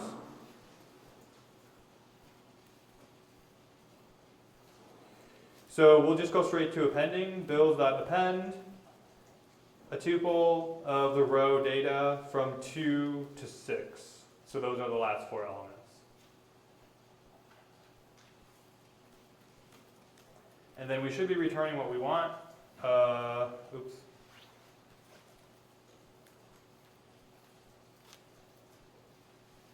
Great, so this gave us the first one, but if we say the first 5 rows, we have the 4 pieces of information we wanted from the table for this one specific senator.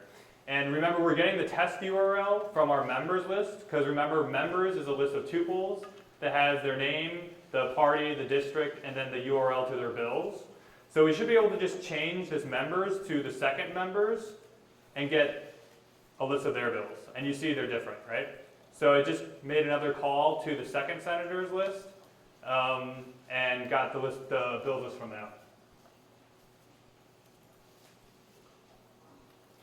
So putting this all together, now that we have a function that can take a URL, go to the URL, get the bills list, and get the information we want from that table, we can cycle through each member and collect all the information by calling the get bills function. So I've limited here to only go through 3 members. I changed it again this morning because I was worried with how many there are here. So in this case, we're only going to be making 3 calls. But if you just change this, if you just deleted the indexing, it would go through every single member in the table. So we're going to go through each member. We're going to print the name of the member because that was the first thing we put in that tuple. And then we're going to give the bills function the URL that was in the tuple of our members list. And then we're going to go through each bill in the members bills and essentially add it to the list so that we can then append the bill back up to our bills info list. And I'm going to sleep between each of the members for 5 seconds. So if you run that, and please don't run this more than once or twice if you have to, it'll go through and it's first getting the information for Pamela. It went through her bills. Now it's going through Jason, through his bills, and it'll go through Scott's bills. And then when we print bills info at the end, okay, so we've created now a row essentially that we're going to write to a CSV that has the name of the senator, it has the district number, the party, the link to their bills, and then the first entry in the bills table. And then the second one is the second entry. And if you keep scrolling down, you should see the name change.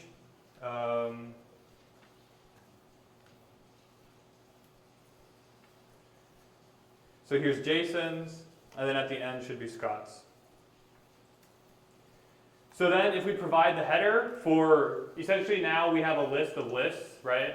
And we know what's in each of the sub-lists, starting with the senator name, the district, the party, the bills link, description, chamber, last action, last state. We can write that to a CSV and then just print it. So now we have a list of essentially all the bills that were passed in the General Assembly, along with the name, the party, and the district of the senator.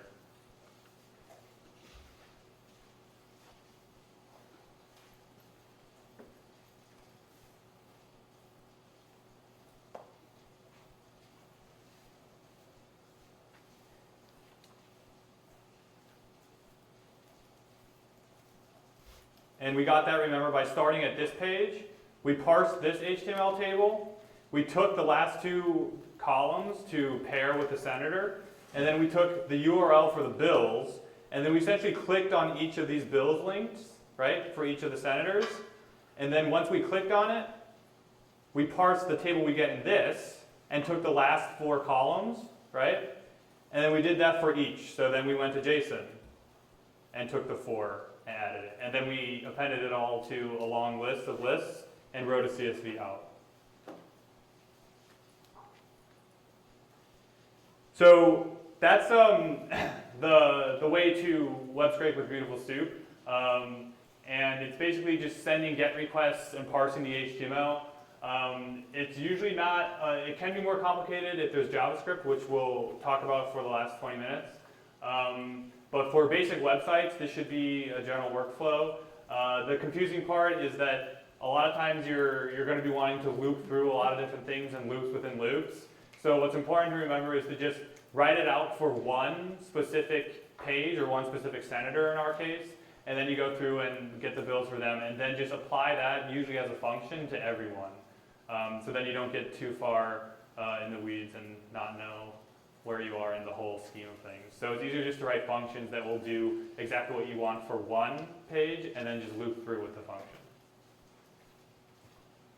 Okay, so I'm going to save that and then just close. And this last part, given the time we have left, let's just go straight to the solutions notebook. So I'm going to click the solutions folder and then into the Selenium solutions. So we just talked about how to web scrape by making GET requests and parsing HTML that's relatively static. So the problem comes when you are working with websites that the URL won't change, but the content does, because there's some JavaScript going on that's rendering information based on maybe menus you're selecting or things you're typing in. And so if you send a basic GET request, it can't actually change those menus for you and get back the new rendered text. So in that case, what we have to use is called a WebDriver, which I talked a little bit about at the beginning. The WebDriver will actually act like a browser for you and behave like a browser would, so that it can interact with those drop-down menus or search boxes, and then it'll render the JavaScript because it thinks there's a browser there. Then you can take the page source and parse the response. So the end is the exact same thing that we did with Beautiful Soup, but the way that we get there, the way that we get the page source, is another extra step. So you're going to need a few more libraries for this. We have Selenium. Selenium is a cross-language WebDriver and is probably the most popular WebDriver. I don't actually know of any others. There's some ghost libs for JavaScript, but Selenium is definitely the most popular. And then we have to do a couple fancy things because, one, because we're in the hub, but also because Selenium requires a very specific environment. So in this cell, I'm downloading all the binaries for the Firefox browser because our Jupyter Hub doesn't come with Firefox. So we're downloading the binaries locally, and then we'll unzip the binary files. And then, so that part, if you're going to run Selenium locally on your computer, you probably don't have to do because you probably have a web browser installed, and it can do Chrome and Firefox or whatever. But this part you would need to do. So no matter which browser you use, you'll have to get the web driver, the actual driver code. And most of the times you can just Google Firefox Selenium WebDriver or something, and you can download the code for that. In this case, I have a link for you. So you'll just download and unzip that code as well.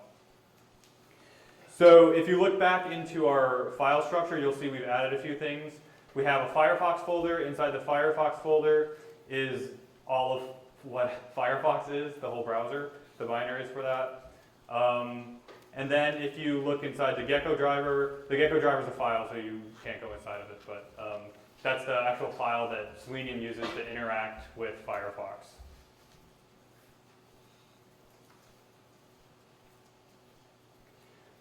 Okay, so we're going to first click on this West Bengal State URL.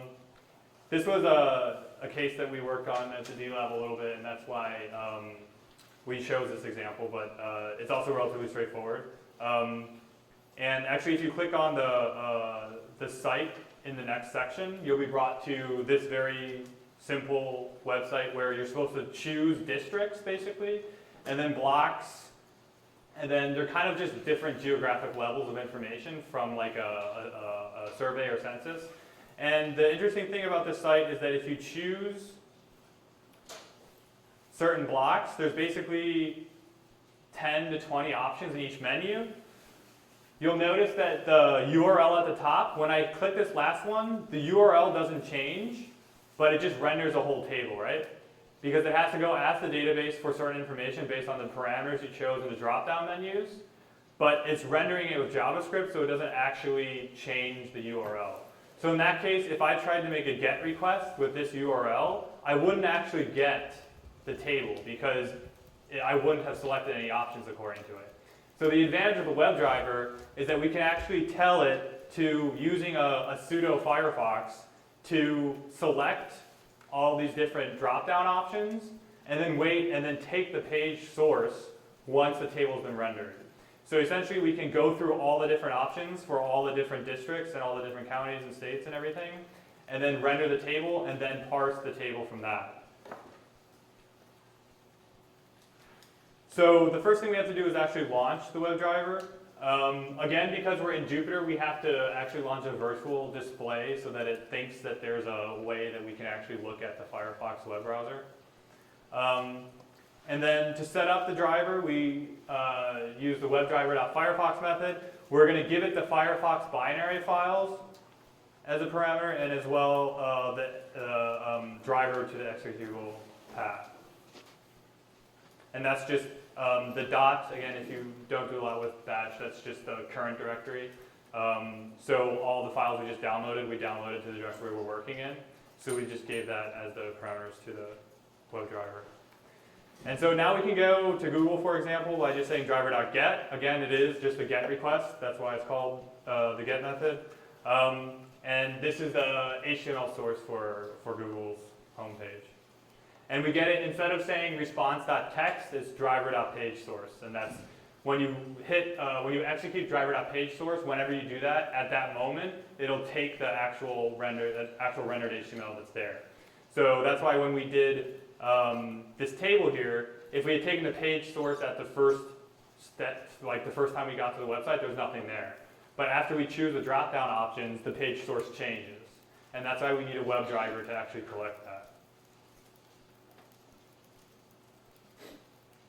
So let's direct our browser, essentially, to that link. So driver.get, and we just got this page right here. So right now, Python understands that this is what's going on in a Firefox web page, essentially. And so what we're going to do is we're going to tell Selenium to change things in the drop-down menus, and then wait, and then get the page response and parse the rendered table. So the first thing we're going to want to do is change the first drop-down menu. And most of the time with drop-down menus, if you right-click on it and click Inspect, you can get all the options. So first we have this toggle, we can do the drop-down, and here are all the options, right? Bankara, Ruan, and so on. And you can see that and compare just to make sure I'm not lying, but it's all in the HTML. So all drop-down menus will have all the options already in the HTML. So that part we didn't need Selenium for, we could have just done that anyways. The part we need Selenium for is to actually select that element.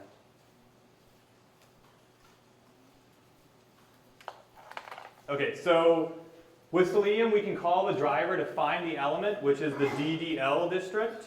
And if we go back to our inspector here, you'll see name equals DDL district. So we're just telling it to find an element based on its name in the HTML. So if we run that cell, then we get some weird Selenium WebDriver object that we don't understand yet, but we'll get there. So to find out the different options within this element, we can just say, okay, within this district object, this Selenium object, give me all the elements with the tag name option. And if we go back to the other tab, you'll see everything is tagged. All the elements are options that are within this DDL district that we want. So here we get the value and the text. And this is important because when we tell Selenium to actually select an item on a menu, we don't necessarily tell it to select the text, we tell it to change the value. So each option here has a value and the text. So values are usually just 1 through whatever. And then the text is whatever is actually wanting to be chosen.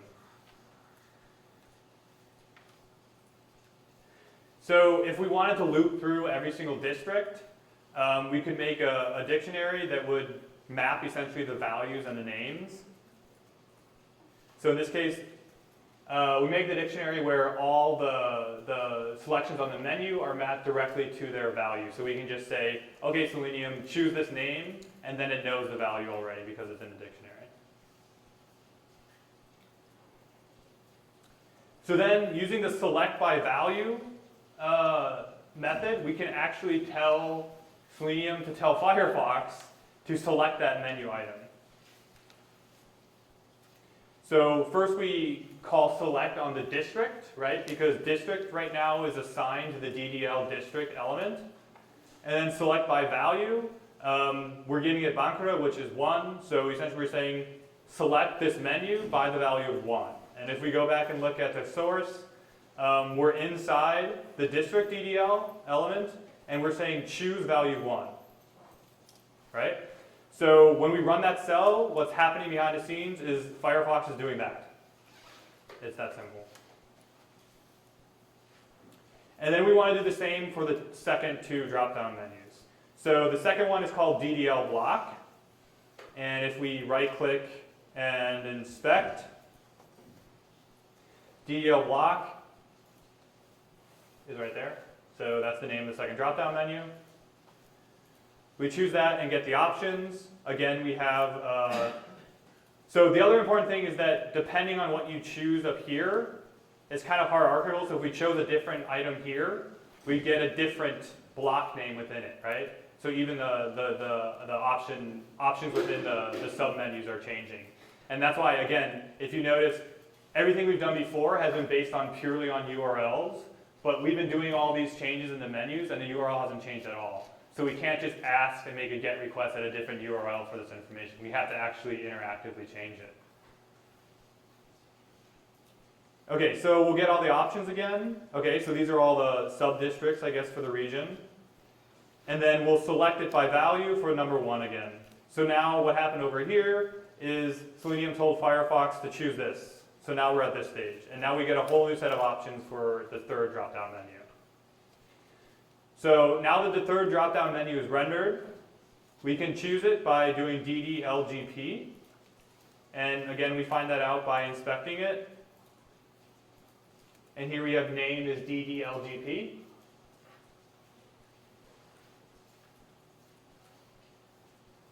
Then we do the same thing again. We get the options, and we'll select the first option, so value 1.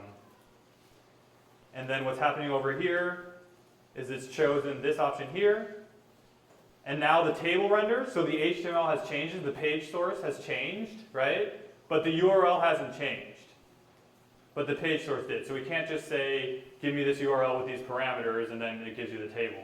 We have to actually choose it ourselves. So now that it has that, we can run down here and send the page source, just like we sent the response text to Beautiful Soup, and use the HTML5 library parser. And then the table that rendered below has the ID data grid 1. And the way we find that out, we can right click on some part of the table, click inspect, and if we scroll up a little bit,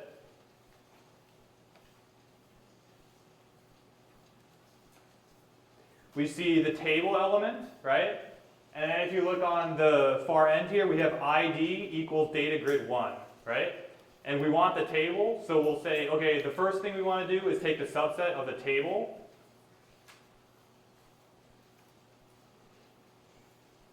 And then we'll take all the rows. So I can print the rows here quick. So it's not formatted very well, but these are essentially all the rows within the data table, the data grid table. And then the first one happens to be the header right here. So we'll just take from row 1 to the end.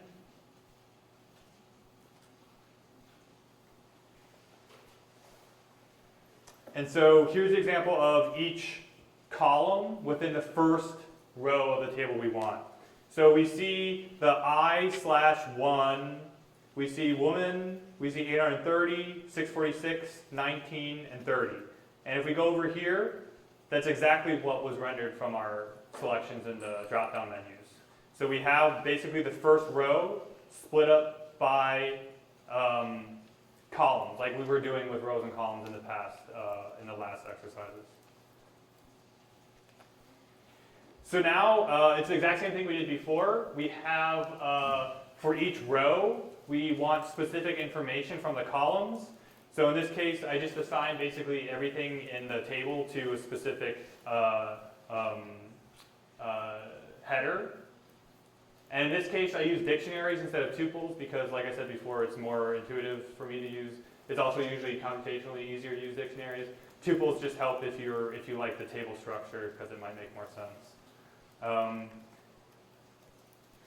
So then I can print the first row is basically like this. We have a rejected, secured, seat pulled, electors, and so on. And you'll notice that some are empty, and that's just because this table is also, some things are empty within the table. You'll see there's missing cells here, for example. So I basically made a single dictionary for each row, and then appended the dictionary to a list. So this one adds a few more pieces of information that weren't there before. This is because they kind of, the table was a little more confusing than it needed to be because some of the cells overlap with some of the other pieces of information. So this is just doing some extra cleaning.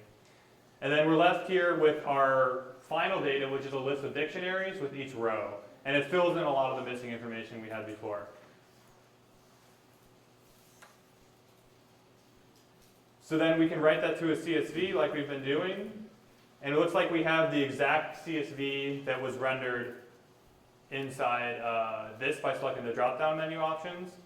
So if we needed all the data from all the different combinations of subregions and further subregions, what we would do is we would just go back and we'd use the dictionary of options and say to just cycle through each of the options for each one, render the table, collect the table data, and save it. And so that's why a lot of the times you won't have to use Selenium because most websites are more structured so that you can actually send it parameters and it'll give you back the URL and the page source that you want. But if you're working directly with a JavaScript or a website that has a lot of different scripts going on in the background, sometimes it needs to know that there's a browser there, or you have to interact with it through drop-down menus or searches or something like that. And the idea with Selenium is that you can do all of those things interactively as if you were there clicking around. You can actually, there's a .click method on some things. So you can interact with it just like you would with yourself. And it's also worth noting as a final note here that Selenium is actually not necessarily developed for data collection. Its main purpose is just testing user testing sites. So a lot of big companies will be using Selenium that's just ongoing to make sure that no pages are bringing up errors, because you can make it act exactly like a user by clicking things and searching things. If it's constantly running, you have something constantly checking to make sure there's no errors or bugs in your website code. So the main use of Selenium is actually just user testing for a website. But for us, it helps us collect some data that you need to be more interactive with. So I hope that was a good overview for using the internet to collect data. I know that the CSS and HTML can be a big obstacle if you haven't encountered that a lot yet. But you saw we slowly got through it by looking at different elements and things like that. And the cool thing with Jupyter is you can experiment a lot to just try to find the piece of information you want. And remember, please use sleep whenever you're scraping anything, and be kind. Send emails to the administrator if you are going to do a serious collection. And definitely ask your library, or don't do it on your campus Wi-Fi, so you don't. Well, we don't want you to cancel subscriptions for the whole university. So, yeah. Great. I think it's lunchtime. Is that? It is lunchtime. All right.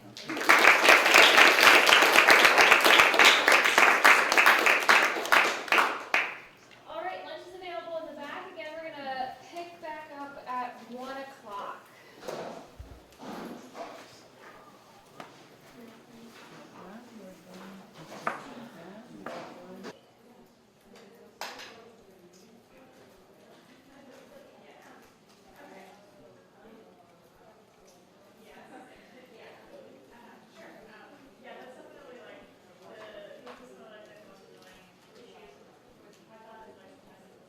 Just a quick warning, we have 5 minutes before our next tutorial is going to begin.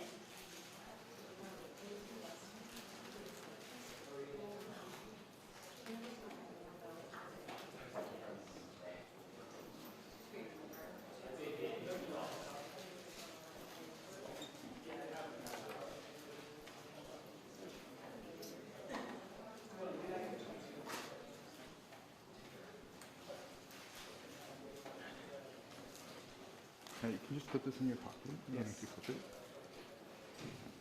Then no clipping. Okay, and just gonna put this right here.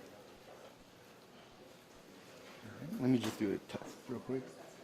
Hello, hello, hello, hello, hello, hello, hello. Cool. Is that the level you're gonna talk at? Probably Laura.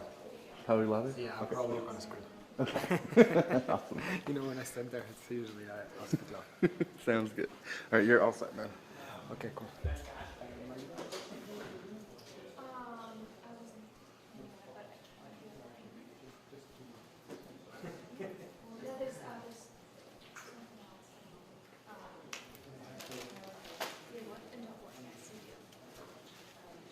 And then just anytime that is convenient, 15-minute.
Okay, everyone, can you hear me? Yes? I think it is almost time to start, and we have still a minute for everybody to find their places. One thing I want to start with is I did some last-minute changes at the slides literally half an hour ago. I made some changes. So I think the first thing you should do if you want the last up-to-date text is you can go to the console in your Jupyter. And when you're in your console, you have to change to this folder, 2017 Summer Workshop. You should probably be in there because this is where you were the last time. And then just do a git pull. Okay? Oh, and yeah, something updates even for me. To get the latest. I will also be working with blue and red stickers. So if this is not working with git pull, please indicate this somehow, and I hope somebody from the Git experts sitting on the side may be able to assist you. Okay, cool. Then, when this is done, we need to again start RStudio. RStudio is started by, in the Jupyter menu, new RStudio session. Okay? If you start RStudio, you should see something like this. And one thing I want to start with first is there are a few things I think that make working with RStudio a lot better, and I'm going to show you, how to set them. So the first thing you should do on your, here and also on your personal RStudio, in my suggestion, you don't have to do this obviously, is to go to Tools, Global Options, and deselect Restore R data into workspace at startup, save workspace to R data on exit, never. You never want that something is lingering in your workspace that kind of comes from a previous session that is a recipe for disaster. You can always save history, can also be gone. You don't really need this. And the other thing I highly suggest that makes working with RStudio a lot easier is if you click on Code and select Soft Wrap R source file. Yes? Sorry, where is this menu from? Okay. Tools, Global Options.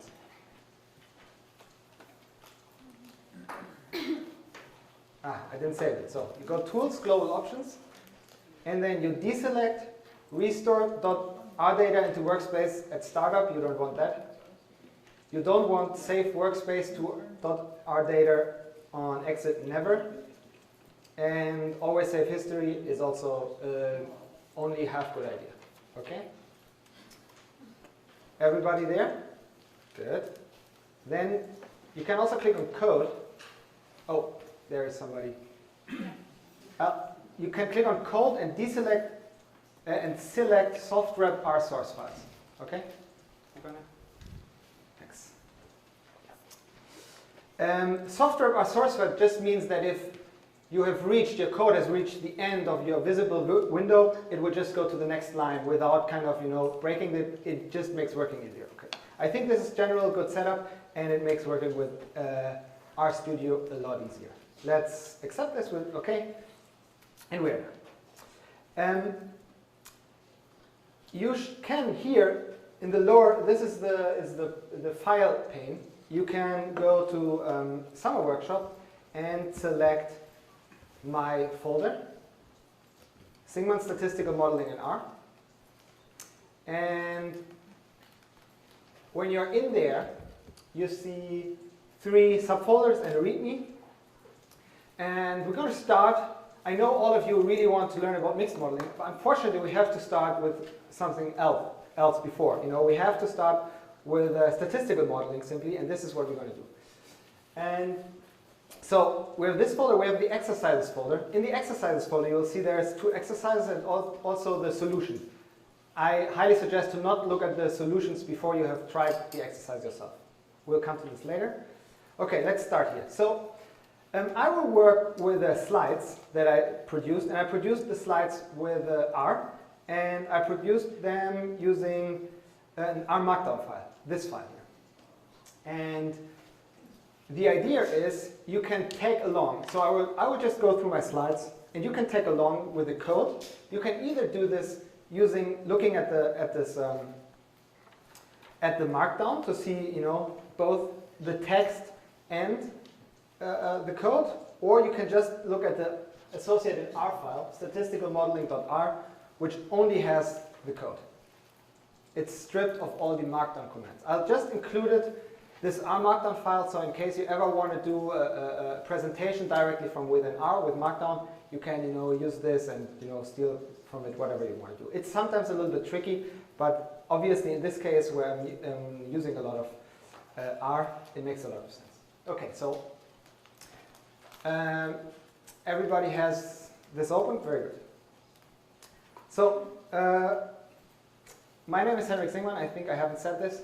I'm since recently also on Twitter, so you can now follow me. And yeah, I'm going to start with the statistical modeling part. A statistical model, let's start with some theory. A statistical model, and I just copied this verbatim from Wikipedia, is a class of mathematical model which embodies a set of assumptions concerning the generation of some sample data and similar data from a larger population. A statistical model represents often in considerably idealized form the data generating process. So this is the first important thing. We try to model the data generating process. And to do this, the assumptions embodied by a statistical model describe a set of probability distributions, some of which are assumed to adequately approximate the distribution from which a